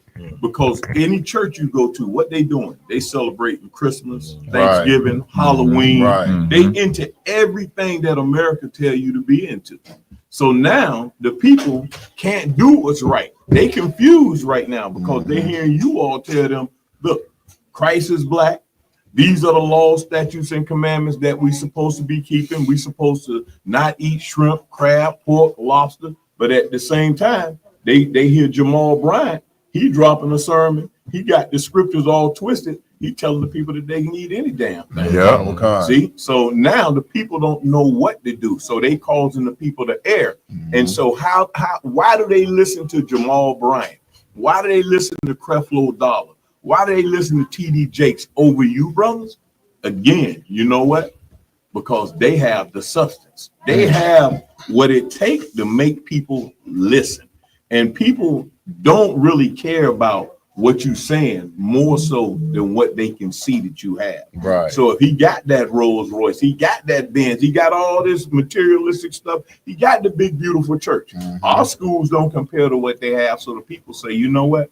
They can't have the truth. The Lord ain't with them because guess what? The people are carnal as hell. Right. So they not listening and they not looking for the spirit of the Lord. Right. What they looking for is the spirit of the world, and that's what they follow. Right. Go ahead. Any more on that, brother? Conor Khan, that bite with their teeth and cry, peace, and he that put it not into their mouths, they even prepare war against him. And check this out. That's what those pastors doing, man. They crying peace. They telling us that everything is going to be all right.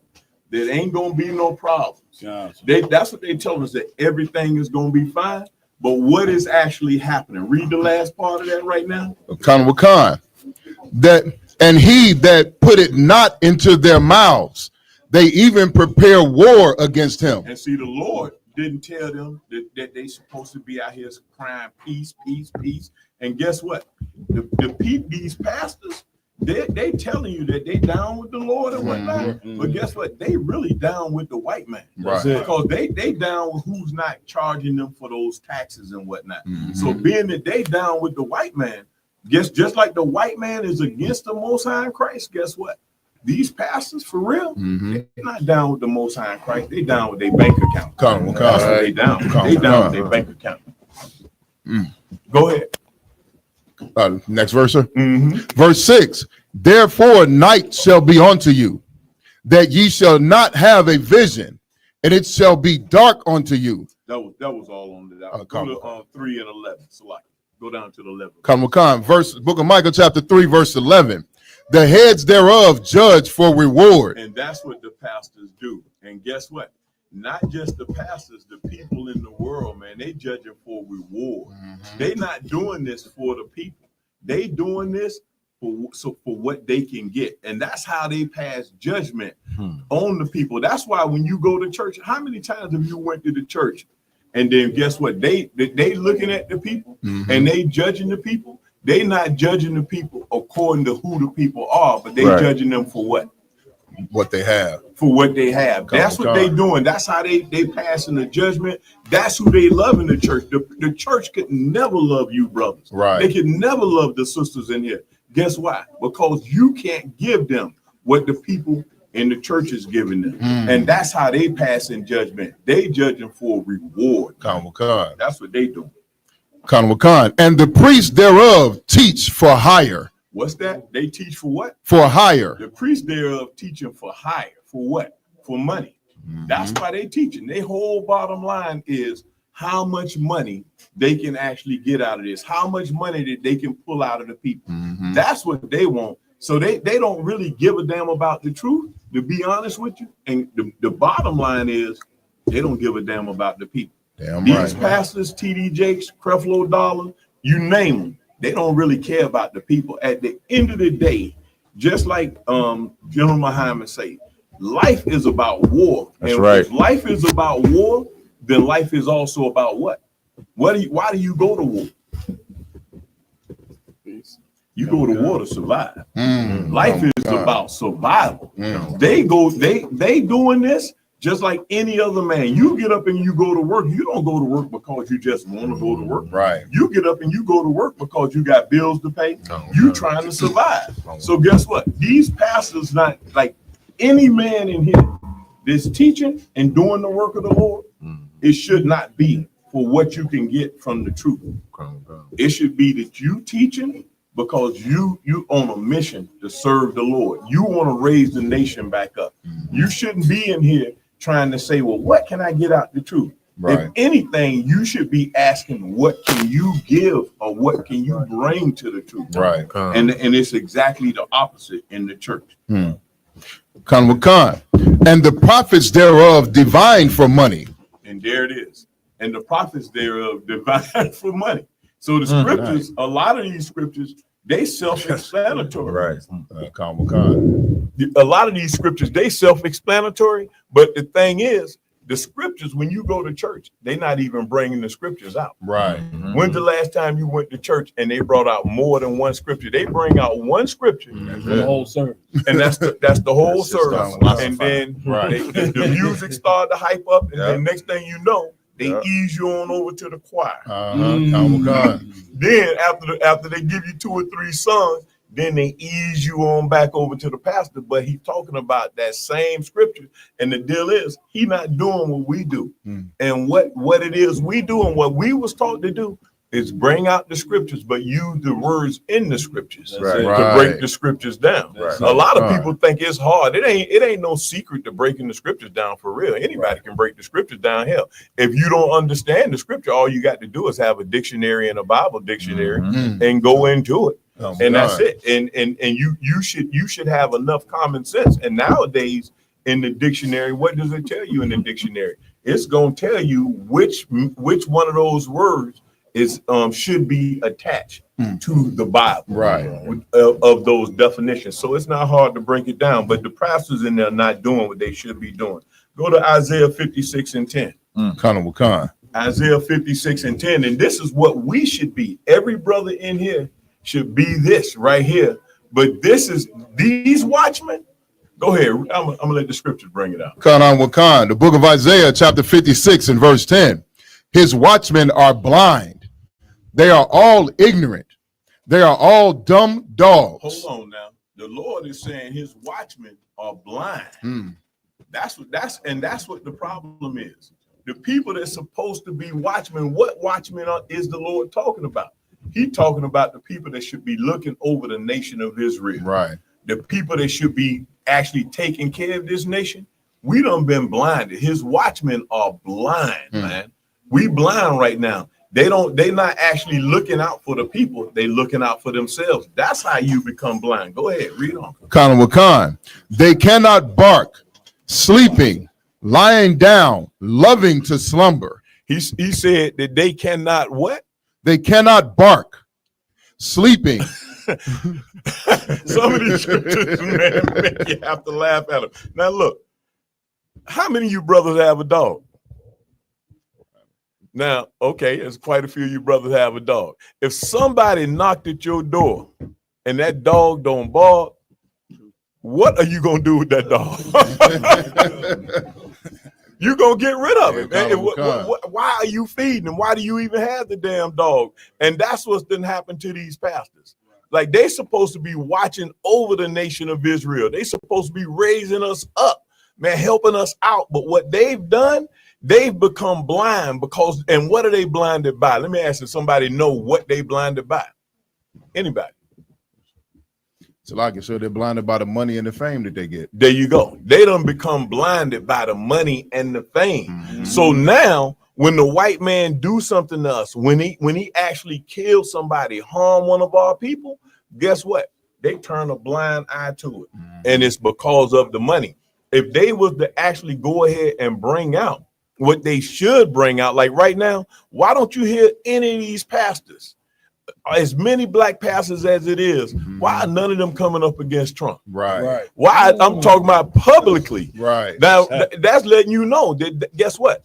They turning the blind eye to it. And why are they turning the blind eye? I'm going to drop it because they know that as things get harder and harder and harder, you gonna come to church because you going to the church looking for help. Right. And if the pastor start to speak out against Trump, then they cut their money off, just like they did with all of these major universities. If they'll cut millions, I'm talking about multi-millions of dollars off from a major university, you know that they'll cut the money off from a church in a minute. It's tax exempt status and roll the clock back and say, well, you owe us all this money from all this time that you had this tax exempt status. Now we need our tax money. That's it. And so now what they doing, they turning a blind eye to what's going on. And so and they know that guess what you're gonna do? As things get harder and harder and harder, you're gonna come to church and you're gonna continue to pay your tithes, and he is gonna be supported. You are going to support him,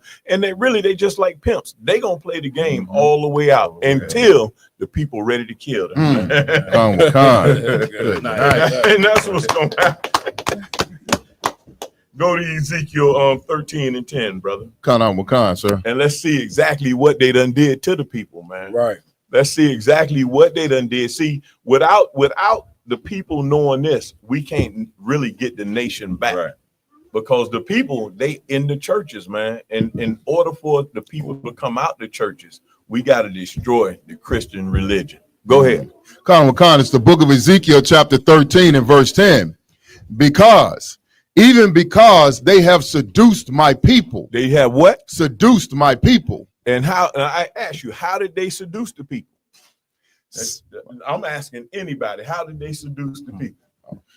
Well, it's like, so if I could, would it be because they're saying, the laws are done away with, nobody's perfect, you can basically do whatever you want to do, and then just pray about it at the end of the day, and you'll be forgiven for it. You're so close on it, I got to give it to you, because you're right. What they've done, they've taken the very book that you're reading right now, and they seduced the people with the scriptures. They done twisted the scriptures on the people, and that's how they seduce the people. And that's the only reason why people go to church. Right. People go to church because the pastor has the Bible. Right. When you walk in the door and up there on the pulpit, what does he have? He has the Bible open. So the people thinking that the pastor and what they getting is coming from the Bible.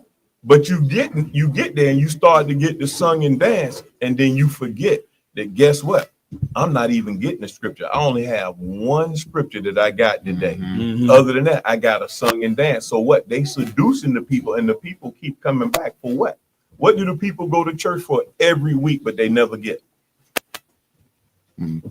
So would that be? I would say they're going to get fixed from whatever issue they have. That's it. They going for the truth. They going to get fixed. But what happens is he never fixes the people. Right. The pastors never fix the people. They instead of the pastor fixing the people, the pastors want to keep the people broke. Right. Because if they keep you broken, then you're gonna keep coming back time and time again. And that's what they want to do. They want to keep the damn people broke. Go ahead, brother. It's almost like General, they go every week so that they sinning all throughout the week. Saturday they didn't already been at the club, so Sunday come, they want repentance. You know what I'm saying? They want peace with the Lord because they know they didn't live like scoundrels. And so it's like that's what I think, like especially when the churches I went to in the South, like that's what they all going for. I even went there. You know what I'm saying? How in my mind, hopefully that the pastor can say, yeah, well, God, you know what I'm saying? They're gonna put you to death if you repent. Where you rocking right along with the scripture, because again, the scripture just said that they seducing the people, and that's how they seducing the people. You sinning all week, and then you done sinned all week, and then once Sunday come around, you go to church on Sunday. And when you go to church on Sunday now, he gonna use the scriptures, and instead of him telling you the truth of the scriptures and telling you right from wrong, he gonna use the scriptures and tell you that you right in what you're doing. And he gonna tell you that you can be forgiven and that you can be forgiven forever, regardless of what you do. And that don't make no kind of sense in the world. If you can be forgiven endlessly for whatever you do, the hell, why even go to church? Right. Why even go to church? They just keep doing what the hell you're doing. Once they drop that on you, just keep on rocking and rocking until you leave here. It don't make sense. It just don't make sense at all. Oh, Khan Khan. They have seduced my people, saying peace, and there was no peace. And that's what they doing. They done seduced the people and lulled them to sleep. They saying peace. And guess what? There is no peace, man. But they telling the people that there is peace. And right now, they still telling the people that it's peace. And we should all be able to see with our own eyes that there ain't no peace right now. What we don't realize is that the white man is at war with us right now. Right. We don't realize that the white man is literally at war with us. And and again, the pastors is having you think that everything is fine, that it's okay, that it's all fun and games. But they don't realize in 2 seconds, when they take their eyes off of the Hispanic brothers and sisters, who you think they gonna look at next? Who you think they looking at next? Ain't they ain't looking at each other. Right, for sure. They ain't looking at each other. They gonna turn their eyes on us and say, "What's our next problem that we have over here?" Right. They gonna say these Negroes, man, these niggas. They gonna say these niggas is our problem, and then at that point in time, we gonna have a problem. That's it. That's what's going on. Anything else on that? Khan. And one builded up a wall, and lo, others dabbed it with untempered mortar. And that's what's going on. We building up a wall, and they pastors building up a wall, and guess what? The wall that they building up is built up with what? Untempered mortar. What is untempered mortar? Slacker, sir. Untempered mortar would be mortar that's not properly treated. So when it's because mortar is supposed to solidify, very, very solid and stable. Untempered mortar is fragile and brittle, and it's going to break easily. That's it. So they telling the people everything gonna be all right, everything gonna be fine. So they building up this wall. They giving them that wall is a false sense of security that they building up, and the wall that they building up it up with untempered mortar. Read on and let's see what's gonna happen to that wall. Khan, verse 11. Say unto them which dab it with untempered mortar, that it shall fall. And the Lord saying, you may as well let them know. We're supposed to let them know, man, this what you telling the people is not going to be able to provide for them. This is not going to save them when they need salvation. We supposed to let them know, man, look, you better stop lying to the people. Right. Because what's going to happen, man, is they going to find out, they're going to discover your secrets. Is the bottom line on it, is what's going to happen. Go ahead. Khan, and ye, O great hailstones, shall fall, and a stormy wind shall rend it. And the Lord saying, look, it's when you use an untempered mortar to build a wall, anything, hailstones, wind, the storm, anything is going to be able to come against that wall and it's going to make it fall. Read on. Khan. Verse 12. Lo, when the wall is fallen, shall it not be said unto you, where is the dabbing wherewith you have dabbed it? Verse. So the Lord saying now, when the wall done fell, when your secrets done been discovered, when that wall that you built up and gave these people a false sense of security, when it fall, then they're gonna ask a question. Well, where's this mortar that you dabbed the wall with, that you made it strong with? He gonna ask them that question. Go ahead. Khan.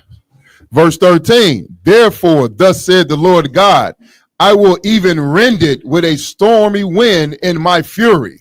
And that's what the Lord doing, man. Like right now, what we don't realize is the Christian church, through you brothers, he getting ready to tear that whole thing down. The Lord's fury, because when you go out and then we continue to go out, we continue to teach, the Lord gonna tear down all them lies. That false sense of security that they have right there, and with Esau coming against the black man, that whole thing gonna fall. Go ahead, brother. Khan. And there shall be an overflowing shower in mine anger, and great hailstones in my fury to consume it. Verse 14. So will I break down the wall that ye have daubed with untempered mortar and bring it down to the ground. And the Lord is going to break that wall down. That's what he's saying, the end of it. That's the end of what's going to happen with that whole thing. The whole Christian church, how that whole thing done been set up, how they done deceived the people, all that's coming to a close. Right. That's gonna come to a close. But what has to happen to make it come to a close? Right. The brothers that's in here right now, we gonna have to go out. Right. We gonna have to do what we have to do, and we gonna have to help the Lord. That's what we should be doing. Right. We should be helping the Lord by actually going out there with the word. And that's what's going to actually help breaking the Christian church down. Other than that, the pastor's not going to stop. Right. They don't have no reason to stop. Right. Right. General, brother got a question. Go ahead, brother. So, you mentioned the mortar. Is the mortar the lies that the Christian church is teaching, and the tearing down of that mortar or exposing its weakness is the truth that you, the generals and you guys have taught us to teach? Is that the direct clash that we see? And is it okay now to catch them preachers in their own dilapidated houses and tear their ass up? That's well, what you bringing out is perfect, brother. The mortar can be considered the lies. Anything that they doing or that they saying that's against the truth or how they coming against the Lord, all of that is the mortar. But what we don't want to do is we don't want to be those purple cats. I see those cats on the internet all the time where they just circled another church. They circled this church. They circled another church. You don't want to be a brother that's out there like that. What's going to happen, how we going to actually be able to defeat them and help the Lord bring this wall down, we going to actually bring that wall down by the things that we actually go out and do, by us actually hitting the streets, by us actually out there teaching. That's how we gonna actually attack that. But at the end of the day, again, we gonna have to have something that's gonna actually make them detach themselves from the Christian church. And what is that we gonna have to be able to do to make them detach themselves? I brought it out already. We gonna have to feed the people. If you can't feed the people ain't gonna follow you. It's just that simple. If you don't have nothing to give the people other than just your words, it's gonna be hard for you to get them to follow. Sir. That's the bottom line. And this here is another. Go to Isaiah 30 and 10. Because this here is the mindset of our people. When you dealing with Israel, you gotta also think about the mindset of our people and how we think. And the pastors, they've sat back. You see, I'm gonna tell you, we in the truth and we dropping it, but at the same time, we can't let the pastors outthink us. Right. Because they looking at the people and they looking at them from like a hustler standpoint, like a pimp or something like that. And this scripture gonna bring out. If I could, brother had a question. We could. Just off what you was that's going on, like, is that what make, and I ask you, BK, of course you've been here for 30 plus years, is that what make us so much more than every other, even fake Israelite groups? Is the brotherhood that we keep? Because none of the other fake Israelite groups you ever hear talk about brotherhood. They don't care about it. They really care about themselves. But ISUBK stand on it for every single statement that they make. Is that the thing that makes us so much, or worlds different than every other fake Israelite group and even the Christian church? That's exactly right. Because when you go in the scriptures, Christ tell you, like he it's actually commandment that we love one another, that you love your brother as you love yourself. Right. And that is exactly what makes us different. That makes us different. And I'm gonna tell you another thing that makes us different. The brothers in here, what y'all been taught is you don't bend on the truth. That's what we going into right now. That's right. Is the Christian church, like I say, the pastors really don't give a damn about the people. So they'll flake on the truth, they'll bend on the truth.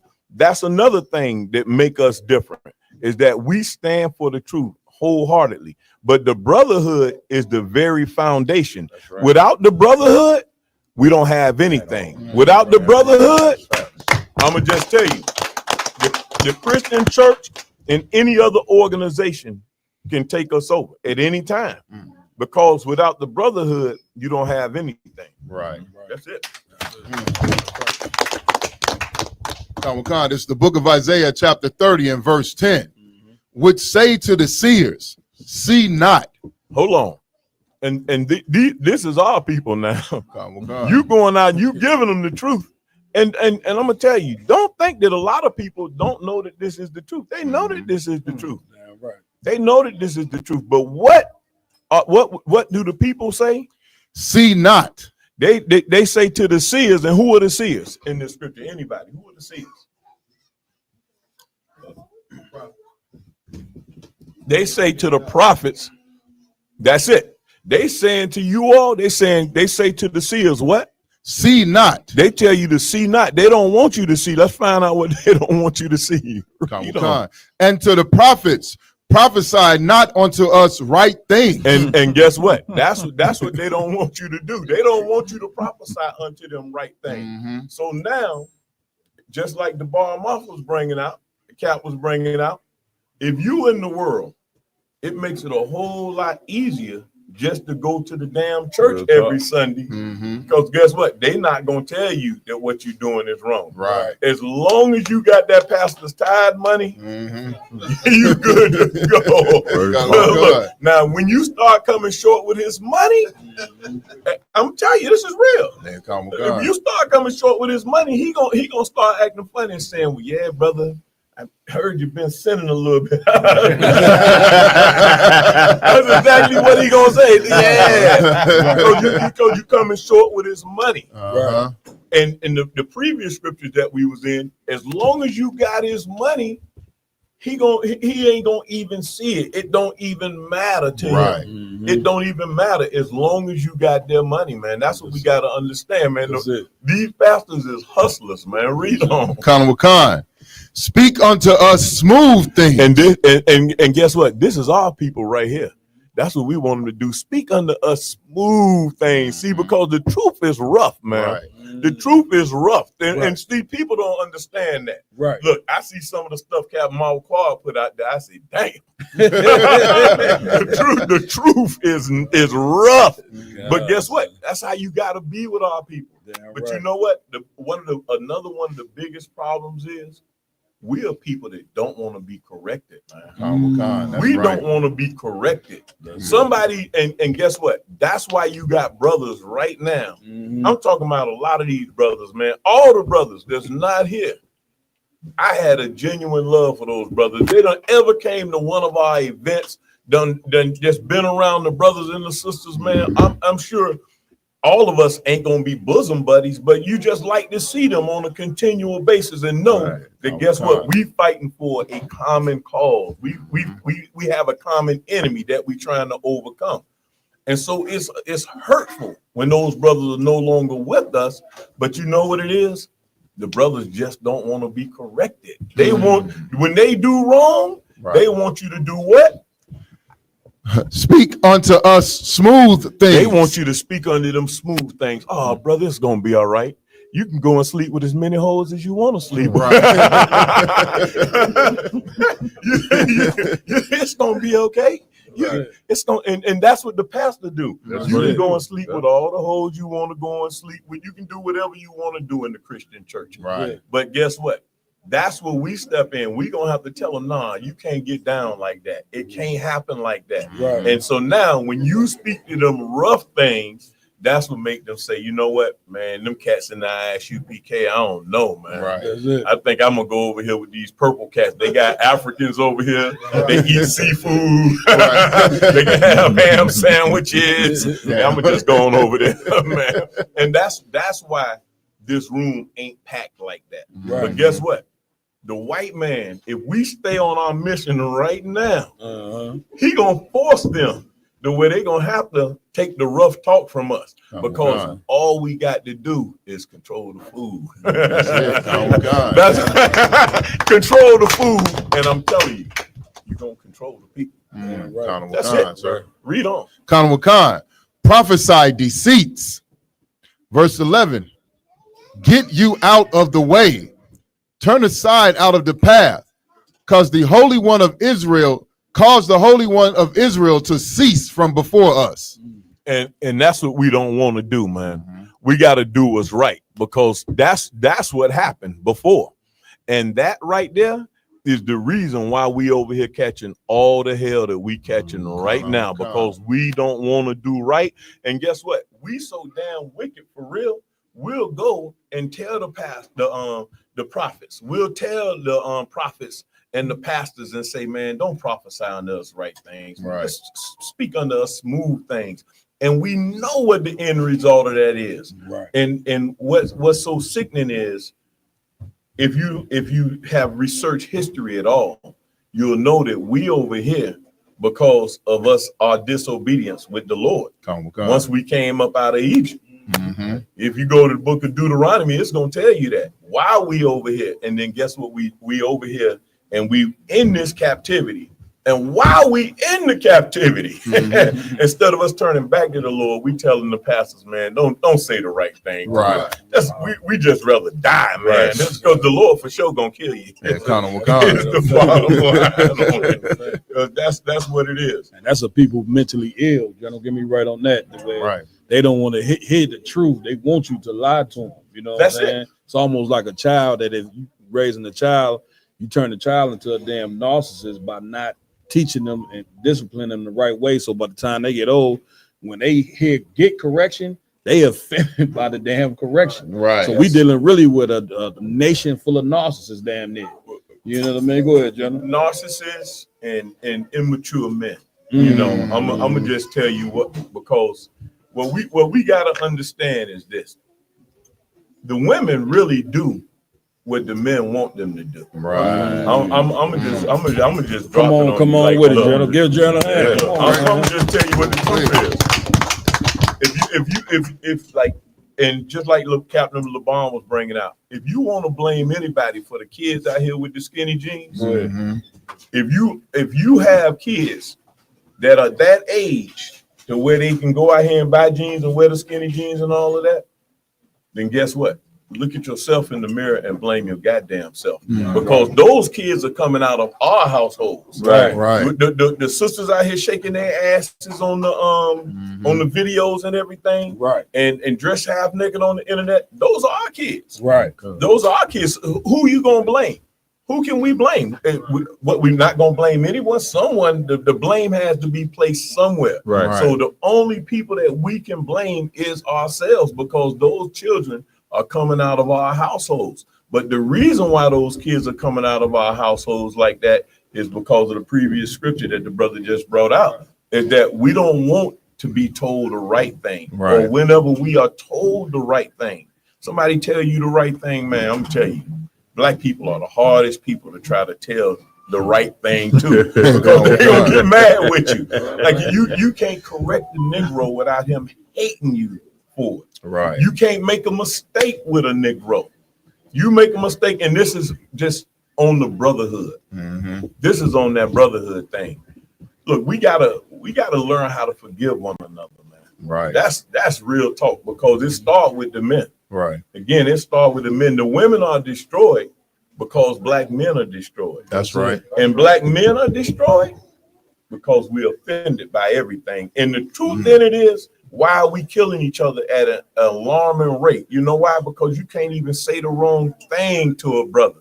You say the wrong thing to a brother, you look at a brother the wrong way, that Negro is literally ready to kill you. That's it. And so how can we build a nation, and how can we expect anybody to respect where we coming from, and we can't even stop killing each other? That's why the white man don't respect what we saying. Right. He's like, damn.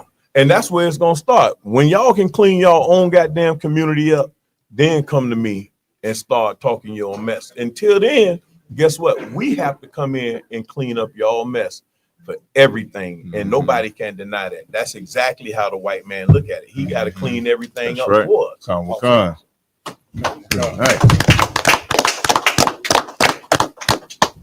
Where would you at, brother? Verse 12, sir. Go to Zechariah 11:4.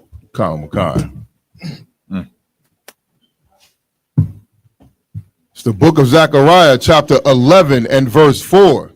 Thus said the Lord my God, feed the flock of the slaughter.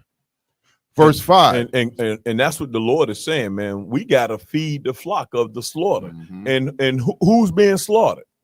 Who is the flock? First of all, who is the flock? So like I said, would that be blacks, Hispanics, and Native Americans? It's Israel. That's right.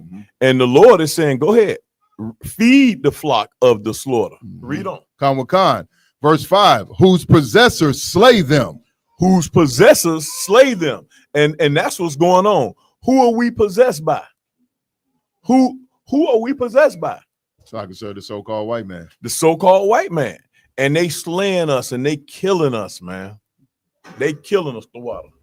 And they killing us. So that's and the only way that we gonna stop that is if we can come back together as a people. I'm talking about not just talking about it, but doing it. Right. Understanding one another and really being brothers and sisters with one another.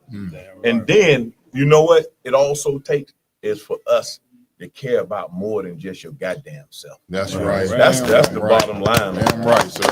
So many of us, we out here and we talk about helping other brothers and sisters, but the bottom line is, man, at the end of the day, you really just like the white man. You care about your goddamn self at the end of the day, and nothing more than that. And as long as we operating in that spirit, then we gonna be in captivity. We gonna be in captivity. Because you cannot expect for the masses to follow you. And again, that's the sweet seduction that the pastors put on the people. They are able to make the people think that they love them and that they care about them, and they don't. And see, and they looking at us and saying, because we speaking so rough, we speaking so harsh, that we don't care about them. So the only other thing that you can do for the people is you got to be able to actually feed these people. You got to be able to provide for them what's not being provided for them. Right. Because right now, all that's happening to Israel is everybody just taking from them. Right. Everybody eat off of us, man. Yeah, I'm talking about, and it's sad to say, we talk bad about the white man all the time, and he is the devil on the face of the earth. But we treat our people worse than the white man in most cases. That's a fact, sir. You know, we got to just, live up to that. Right. If we gonna treat each other worse than the white man treating us, how can we expect the white man to treat us better? Right. Yeah, we treating each other worse than he treating us. I know the white man is killing us every day. If you can look at the number of black people that's killed by police violence and whatnot, it's hundreds of us every day that get killed in this country. Right. But at the same time, if you look at how many brothers and sisters get killed by black on black violence, it's more of us killing each other than they killing us. Khan. That's the bottom line on it. Khan.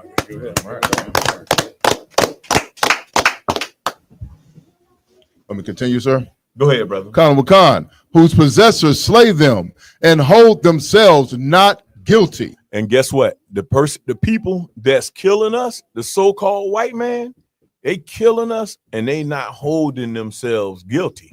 Why are they not holding themselves guilty? Again, because we don't have control over our own people. Right. And so if we out here killing each other more than they killing us, then they saying, well, look, all we trying to do is what? Control the zoo. Right. We trying to keep the animals in check, because that's how they looking at us. They saying we trying to control the zoo. So now they don't hold themselves accountable for anything we do to each other.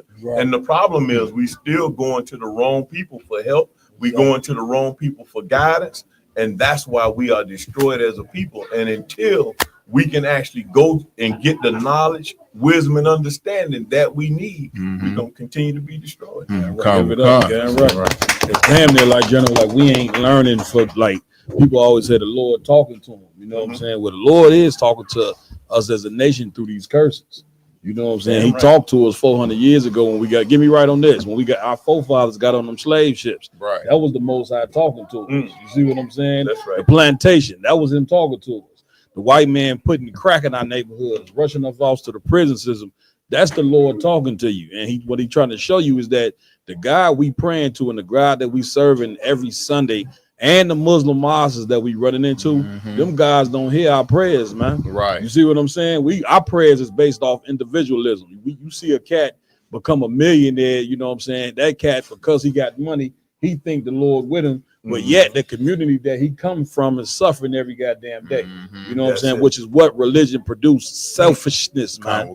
And in the ISUBK, we ain't about no selfishness in here. We about sincere brotherhood, sincere sisterhood, no matter the money. You give us the money, we'll fix this nation overnight. Get me right on that, Jeremy. You damn right. You know what I mean? You're right, and that's what's going on. Is that you got a whole bunch of people? I'm gonna tell you just like this. If black people started to support black people, come on, Joe. We don't need the white man for nothing. Come on, they ain't gonna believe I'm gonna just tell you point blank, plain and simple. I used to bring this out at the speakings all the time. I used to go out there, and this is something that black people can't get through their head.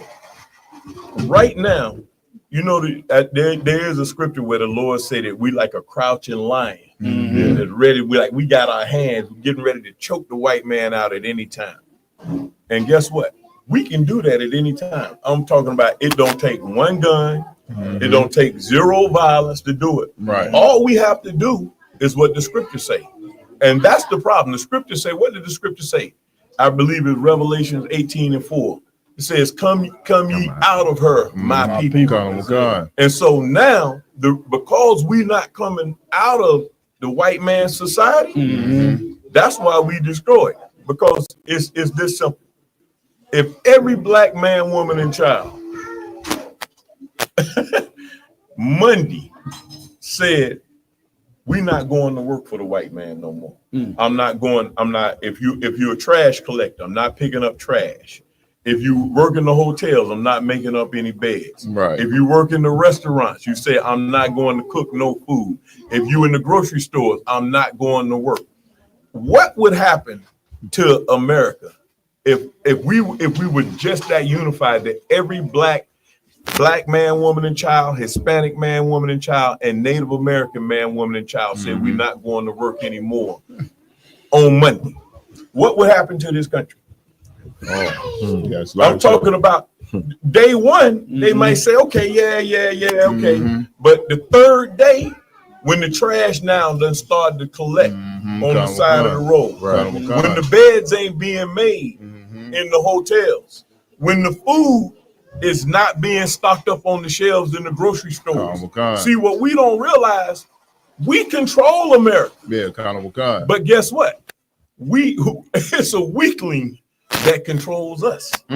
We really control. That man had put us in control of America, and not him. It's the Lord that put us in control of America. It's the Lord. The Lord done played a wicked ass trick on the white man, just like he did with Esau and Jacob. He done tricked him into putting us in a position that we not supposed to be in. And I'm gonna tell you who realized that right now. Trump realized. That's why he got all the people out of the government and he firing us. But what happens is they expecting us to take the menial jobs now. But if the black man, woman, and child, Hispanic man, woman, and child, Native American man, woman, and child, if we were to separate the day of tomorrow, America would fold. And I'm talking about, you know what the number one thing a black person gonna say to you if you did this? They're gonna say, well, how am I gonna pay my bills? Check this out. Do you know how many black people own cars? Now, you gotta walk with me through this. If every black man, woman, and child, Hispanic man, woman, and child, and when I'm gonna just say black man, woman, and child, and you know I'm talking about the nation of Israel. If all of us said we're not going to work and we don't go to work for a week or two, they can't repossess all them cars. They don't have enough manpower to repossess the cars. If they stop sending electricity to all of our houses, then they're not gonna get their money for their electricity. And so now you got it trickles down to everything that makes their society work.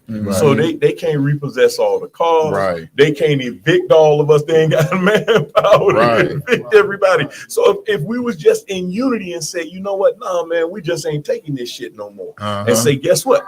The deal is gonna be, we not gonna move until we ready to move. And that's similar to what happened in Egypt when we came out of Egypt. That's how we walked the hell up out of Egypt. It's similar to that, man. General, that's exactly what you're saying. We almost big. I real quick. we almost was about to be ready. I had my hat off to the brother. What's the brother name who took the knee? Colin Kaepernick. Yeah, Colin Kaepernick. Because brothers like him were trying to strike that up in us. You see what I'm saying? And it's always as soon as we get to that spot, them sellouts. You see what I'm saying? The ones that got what we don't have that we put there.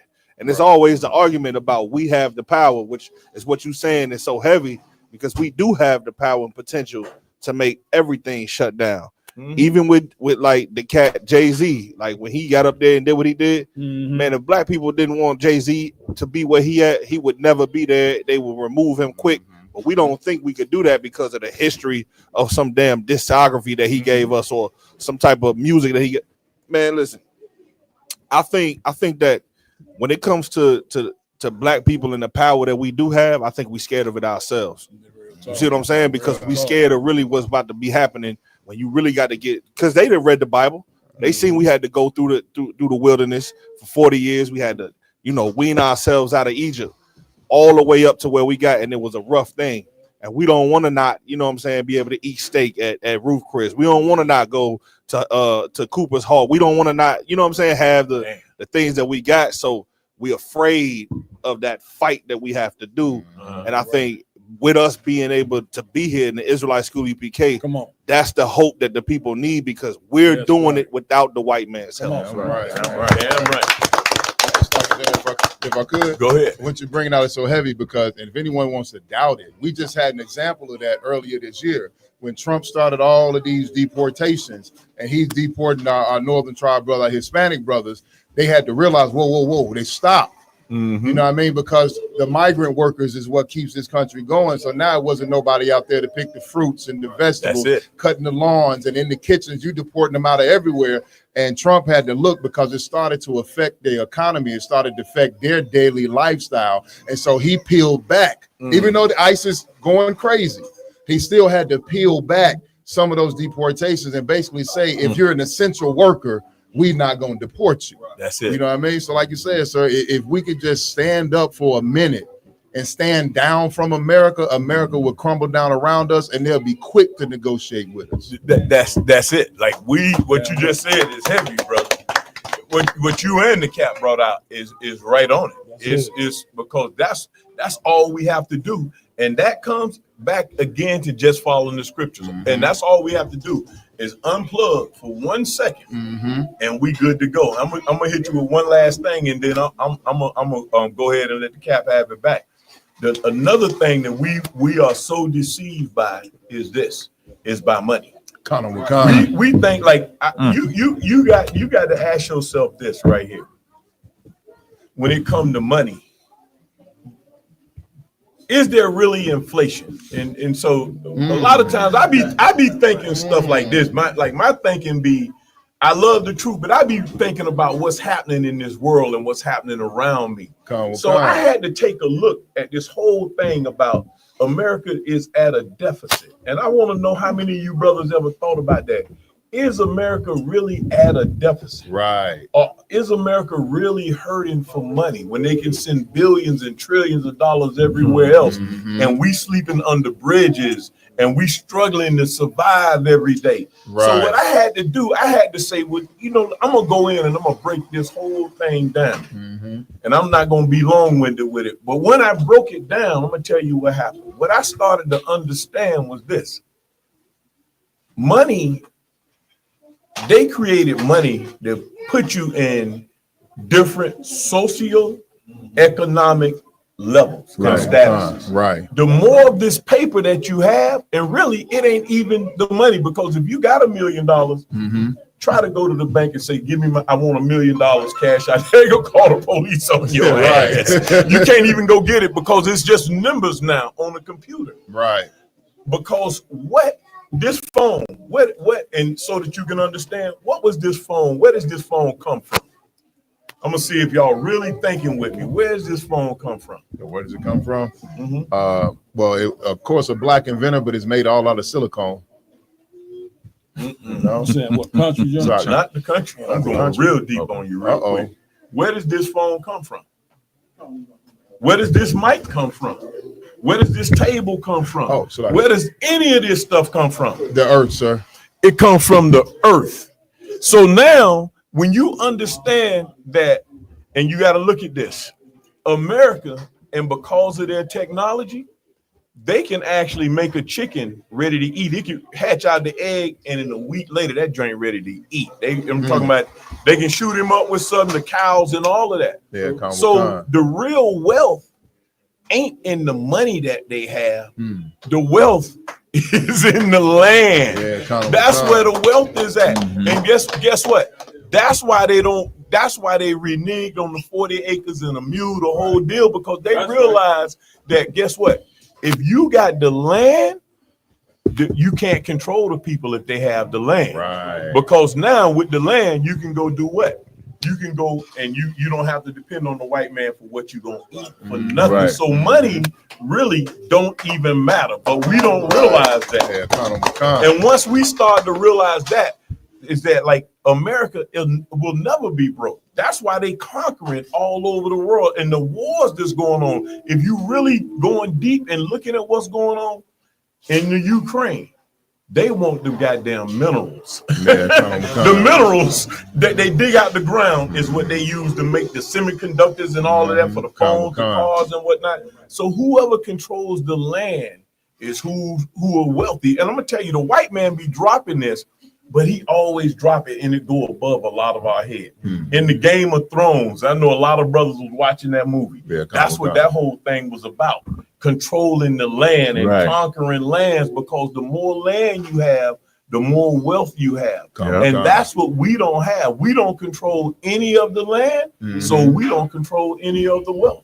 So no matter how much money a Negro think that he got or he say that he got, that's what you ask that Negro. Look, because the white man can, all he got to do is push one button, bloop, and make it go to zero, and you don't have no money. And that's what we not understanding. We got to ask ourselves, what are we going to do, or what would we do today if the white man put 2 police officers with semi-automatic weapons at every grocery store and say you can't come in here and buy nothing?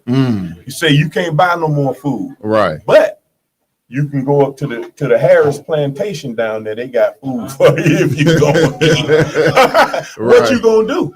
See, we ain't even thought on that level, because you can't fight him physically. To tell you physically, you try to fight this white man with, like, we got guns and whatnot. We'll take a lot of casualties. We'll take a lot. So we got to understand what's important. And at the end of the day, nothing is more important than the brotherhood, and nothing is more important than this school. Never forget that. If you got this school and you got your brotherhood, we'll be able to survive anything the white man throw at us. Putting our head, coming together and putting our heads together. And that's what we've been able to do throughout the whole journey since the scriptures was being written, is we was able to come together as a nation, even at our lowest, and the Lord bring us out as a nation. So as long as we operate as a nation and keep this brotherhood tight, we're gonna be solid. Damn right, sir. Pick it up. Damn right. Man, listen, General, we want to thank you again for coming on the round table. Y'all get General Shawamar, man. And this was an excellent way to kick off the Midwest 5 weekend. You know what I'm saying? Without question, you dropped it heavy. And of course, we definitely want you back again, General, because we know you got more information you want to drop as well. You know what I'm saying? So big up to General Shawamar. You know what I mean? Coming, dropping, and doing what he did.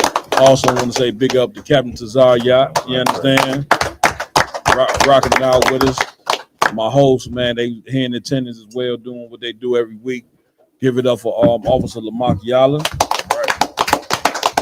Lamar Yala, you got any announcements? As always, make sure to go like, follow, share all Round Table of Truth, Real Nigga University social media pages out there. I appreciate everyone that donated to the super chat today. And so we appreciate your support. And the same as well, make sure to tune into tonight General Mahyman's scripture breakdown class. You understand? That will be at 6 p.m. Central Time. You understand? He's going to break down the scriptures like he does oh so masterfully. You understand? And make sure tomorrow morning to attend the felony expungement and gun restoration program. You understand? From Officer Laban under Commandant Johnny Yohana. Then right after that, of course, we have Commanding General Yohana himself. Damn You understand? He's got his lecture, I believe, from 7 p.m. to 9 p.m. Central Time as well. His lecture, are we done yet? And where do we go from here? That's right. You know, so make sure to tune in. Go get your tickets on Eventbrite. It's a free lecture you can come to at 9909 West Roosevelt Road, Westchester, Illinois. That's it. I just want to say something on that whole "Are we done yet?" No. Captain Knight. No. I just want to say that on Journey and Hunters, "Are we done yet?" Like the title is so heavy, man, for all blacks, Hispanics, and Native Indians to tune in, because the "Are we done yet?" is talking about the failed leadership. You know what I'm saying? Before this day, Right. Many of our leaders that we love and that we look up to, they in the grave, man. You know what I'm saying? But not only that, are they in the grave? You got to take their philosophy and throw it in the grave with them. That's right. Like that whole joining hands that Martin Luther King talked about. Brother, he in the grave now. That right there, the whole thinking you gonna join the white man, you need to take that philosophy and throw it in the grave with him. Take that shovel and bury it. It's over with. That's right. Malcolm X, that whole, you know what I'm saying, thing he tried to do with us, teaching us that join us to a religion of the Arabs. When black and Hispanics, you're not an Arab. Right. So Islam ain't gonna ever fix you. Right. It look good to put on a bow tie, sell them bean pies. I get it. Bean pie is pretty good. I had a slice one time. It was decent. But that ain't gonna what's fix us. Right. And Malcolm X, you know what I'm saying? You know, prominent cat, you know what I mean? You got to take that shovel, and he's dead, man. And that philosophy is dead as well. That's right. Sir. Marcus the Garveyites. Y'all still talking about Marcus Garvey. This guy been dead for a long time. Right. Now, we ain't saying that we should come down on them because they dead, but the philosophy, what they taught, you got to bury it with them. That's right. Christ, you know what I'm saying, ain't been here for 2,000 years. He the brother that you should still be following. Because it go to show you that what you drop, whatever you leave in the earth, the legacy that you live is most important. And the legacy that them brothers left, it didn't work. Right. Now here Commander Jenny Hanna is stepping on the scene. Y'all want to hate him. Y'all want to bury Commander Jenny Hanna before he can even get super prominent like these leaders that y'all look up to. Why? Because he got the truth. That's man. right. Big shout out to Commander Jenny Hanna for holding on to the truth. If you missed this lecture, you a damn fool. That's all I'm gonna tell you. Sir. That's right. You know what I'm saying? We're gonna be broadcasting it live from the Round Table Truth. We're gonna have it right here at 9909 Roosevelt Road. You come in, it's free of charge. You can come see it live in person either way. But this is something that you should not miss. I'm turning back over to the brother. Come on. Then next up, of course, Saturday we have our back to school giveaway, food and clothes as well. You understand the address is going to change. You understand we will be announcing the location shortly. Then lastly but not least, we have the. Let me say something on that. Okay. Like we had to change. You know what I'm saying? Now this got to be brought out. We had to change. We was giving out food, clothes, and school supplies to a Hispanic community in Chicago called Little Village. We had to cancel that spot because of ICE. Right. Like the Hispanic people in this community, you know what I'm saying, are petrified, you know, like this ICE thing ain't no joke. We had to cancel it pretty much, the site, because the people who we were doing the partnership with did not want to put the people at risk, and neither did we. Right. You see what I'm saying? Right. And so not just that, they got an event that was supposed to be this weekend, Fiesta del Sol, which is the biggest Hispanic festival in the country. They canceled that because of ICE. You understand? So to go to show you that the persecution that the Hispanics under is just the same way the persecution that the so-called fake Jews suffered under Hitler. You understand? We told you this before. Soon Donald Trump got in office. What did UPK tell you? Hitler is in office 2.0. We told you that. Did you listen? Nah, you ain't listen. Because you always, like the brother pulled the scripture, you don't want to hear the truth. Right. And when you don't hear the truth, you're going to walk yourself into a goddamn grave. Right. See what I'm saying? So because of that, we got to find a different location to give out the food, clothes, and we're gonna find one. It's still gonna go on. Nothing is gonna stop us from going to our Hispanic brothers and connecting with them and being the family that we supposed to be. Nothing. I just want to say that. You understand? And last but not least, August 3rd on Sunday, we'll be having the Black and Brown Unity Cookout at Calumet Beach Park from 11 a.m. to 7 p.m. Bring your family, bring your loved ones. As long as you're Black, Hispanic, Native Indian, come eat some good food. Show some brotherhood and sisterhood, and what it means to follow an example of a real Black leader or Hispanic leader, which is commanding Johnny Yohana himself of the Israelite School of UPK. That's right. Man, listen, I also want to give it up to my co-host, Officer Yaradon. You plug what you need to plug, brother. First off, you know what I'm saying, I want to just make mention that everybody pay your tithes. Pay your tithes. ISUPK.com. That's right. Support this work of the Lord under Commander General Yohana, man. You see all the work that's being done in this place. Damn right. But if you want any merch, you know what I'm saying, you want any merch, shirts, you know what I'm saying, sweaters, the whole nine, go to www.diversitymall.com. That's right. That's right. Listen, y'all see these beautiful shirts we got on. Real Nigga University. You see Captain Carr. I make Tazar Yak the Carr Chronicles wearing the Real Nigga University. Right. But don't buy it. Remember, I told you this before. What'd you tell her? Do not purchase that Real Nigga University t-shirt if you ain't a real nigga. That's right. I don't want you getting beat up. You getting beat up in the shirt. I thought you were real. And then your woman gonna tell you after you get beat up, well, Captain Marquardt told you not to get that. Don't put the shirt on. You supposed to go get a fake nigga. Right. Don't do that. That's all right. A bitch nigga university. Being you. Or better yet, you're supposed to put on some purple and gold like IU Watson. That's the real bitch nigga university t-shirt. That's IU the Watson. Okay.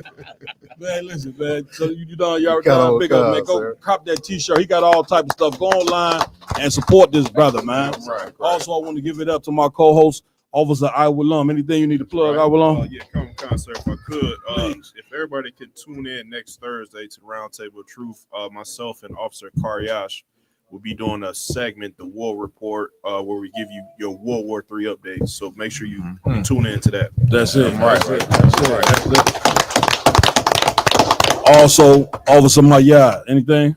Kamala Khan, so as Officer Lamont mentioned earlier, go to eventbrite.com to get your free tickets for every event that we are throwing this weekend for Midwest Fire Weekend. That's it. You know what I'm saying? Help drive that algorithm up. Get 20 tickets. They free. That's it. Don't limit yourself. Get 20 tickets and then also attend all of our events. Bring your family, bring your friends. This is a family-friendly event. If you're a Black, Hispanic, and Native American, this is necessary for you, especially Commander General Yohana's lecture. Damn right. You know what I mean? Also, sir, every Saturday, tune in and go to isupk.com in your local city and tune into the Sabbath service, where every Saturday we go through the scriptures from Genesis to Revelations. We read the ancient Hebrew, also the English translation, so you can get a proper breakdown of these scriptures and get to know a major segment of your history if you are an Israelite. Damn right. Give it up. Give it up. Like always, I got to give it up to my engineer team, General. You know what I'm saying? They do such an excellent job. You understand? Officer Ramawan. Oh, yeah, Officer Rama, give him a hand. And Officer Raj Karab. I like to highlight these brothers for them t-shirts they got on as well. Round Table Truth, looking crispy and clean. You sisters should give them some just off the strength of how these brothers look. If I could too, I want to big up my brother, you know what I'm saying, Officer Rumble. He came up with that design. That's a damn right, brother came up with the hellified design. Hellified brother there, man. You know what I mean? If anybody tried to take him out of the city of Chicago, I'm taking you to council. Just know off top, Salaki. It don't even matter who it is. Y'all got to go to council. You know what I'm saying? Man, I also want to highlight, man, some of these mighty captains. There's tons of brothers in the room. I ain't gonna be able to get to everybody, but I like to highlight some of these captains that we got in here. Captain Nia Thought, give him a hand. Just walked in. Just had the North Carolina cookout. That was a total success. You know what I'm saying? Also, we got in here Captain DeBar Moffa's in the building. Captain Arias in the building, Philadelphia. And Captain Hadar Yala, Detroit, Michigan in the building. We got tons of other mighty men in here that you can come meet later on tonight at the class. Right. I am Captain Marquardt under.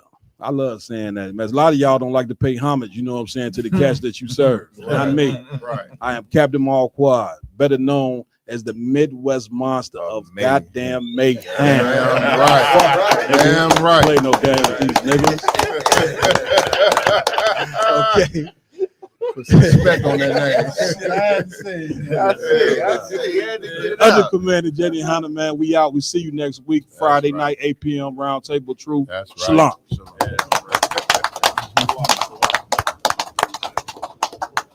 What's going on in Israel? Commander General Yohana, ISUBK, doing it like we do. I can't stop, and I ain't gonna use no baby oil. We're gonna do it right, you know, right? Okay, we're gonna keep it righteous, but we're gonna keep pushing this truth to save brothers and sisters' life. I'm on today to tell you about the Midwest Fire Weekend. Now, brothers out of Chicago and whole Midwest, Detroit, Kentucky, who else they got? Indianapolis. I mean, there's a ton of cities in that Midwest. Forgive me if I missed those cities. And all those brothers are going to come together for the Midwest Fire Weekend. And what's going to happen in the Midwest Fire Weekend? It's the biggest and best, one of the biggest and best opportunities for you to get a close-up look at your brothers teaching this truth. A lot of you brothers are out there, been studying, you joining the knowledge, you ready to go, you know you got to hit that street eventually, you getting your crew together, y'all working on these scriptures, but this is what I want you to understand. I want you to take a moment and come through the ISUBK so you can wash all them lies that they've been telling you about before you get here. You're going to have to do that for yourself so you don't get played out there. So this week, that weekend, July 31st to August 3rd, I got General Muhammad here. All of you seen his class. Nobody matches it. He's bad to the bone with the knowledge of the truth. I got Cap McCard with me right here. Another bad cat runs the Hebrew Academy. You see all them tapes all over the internet, busting millions of views right now, killing the game. You understand? I got brothers coming through to do expungement. Got so much freely to every brother to show you that the greatest weapon we ever had that was given to us from Christ was a real brotherhood. Midwest Fire Weekend, I don't care where you at in the country, take a moment, get in them wheels, hop on that plane, July 31st, August 3rd, go on one of our websites, pull up the hotel, come on out there, bring your crew, you all right. I know a lot of y'all be thinking we too militant, we too hard. Brother, we've been fighting for this truth since 1969. We gonna be hard. But it don't mean you in any danger. We need each other now. You need to not just be out there on your own. Everything that Trump is doing and America's doing, we need to bring the body together. So come on down. I'm doing my lecture. I don't do that many lectures, but I'm doing the lecture this year. A couple of them actually. And one of them will be during that weekend, and we'll be talking about everything Trump and them's doing. The third world sport with Iran, Saudi Arabia, the Israelis, they still over there shooting. They just hit an air base in Jordan. They killed 3 soldiers, wounded 34 others. Both sides are arming up like crazy. Ain't nothing stopped. They had a little ceasefire, but they arming up like crazy. Now China is bringing a new jet. What's the name of that jet? J-10C. The J-10C. This is a super duper high power jet. It's a jet made to compete with the F-16 and the F-32 it is? The F-35. So that's they top. They bring in their top dogs into the theater. But here's what the Chinese got. Their jet can put 12 missiles on the bottom of the jet that are hypersonic missiles. These missiles can't get shot down. Wherever they fire at, they move so fast any defense system cannot take it. All this is the Lord's doing. At the same time, Donald Trump is trying to lock up all of our Latino brothers. He thinks he can turn our country, this country we built, into China, where he have our Latino brothers doing all the manufacturing. The boy is psycho. Now we in the end. Wake up, come into the body. So I'm inviting you down. I'm Commander General Young. I'm just an OG talk. Okay, I done held this game 40 years. You owe me to at least come see me when I say come see me before you hit that street. That's just respect, and you should know that, and everybody knows that's how it runs. So come on, see me, man. You in good hands. You safe. Sister's gonna feed you. I want to holler at you, man. I don't want to see you after you make 10,000 or general. I want to see you now, so I can see where you start and where you finish. Come holler at me, man. The Midwest Fire Weekend. Captain Mawakwa, he's in charge. Him and his team from Chicago, they gonna do it up, and they do it every year, which is why it's so popular. So I'm looking forward to seeing everybody come out, man. Now is the time. Bring this body together, man. I see y'all later. Y'all want to say something before the squad go? Y'all good? I see you out there, man. Midwest Fire Weekend. Big shout out to Captain Mawakwa and his whole team out there. We'll see you there, y'all. Shalom.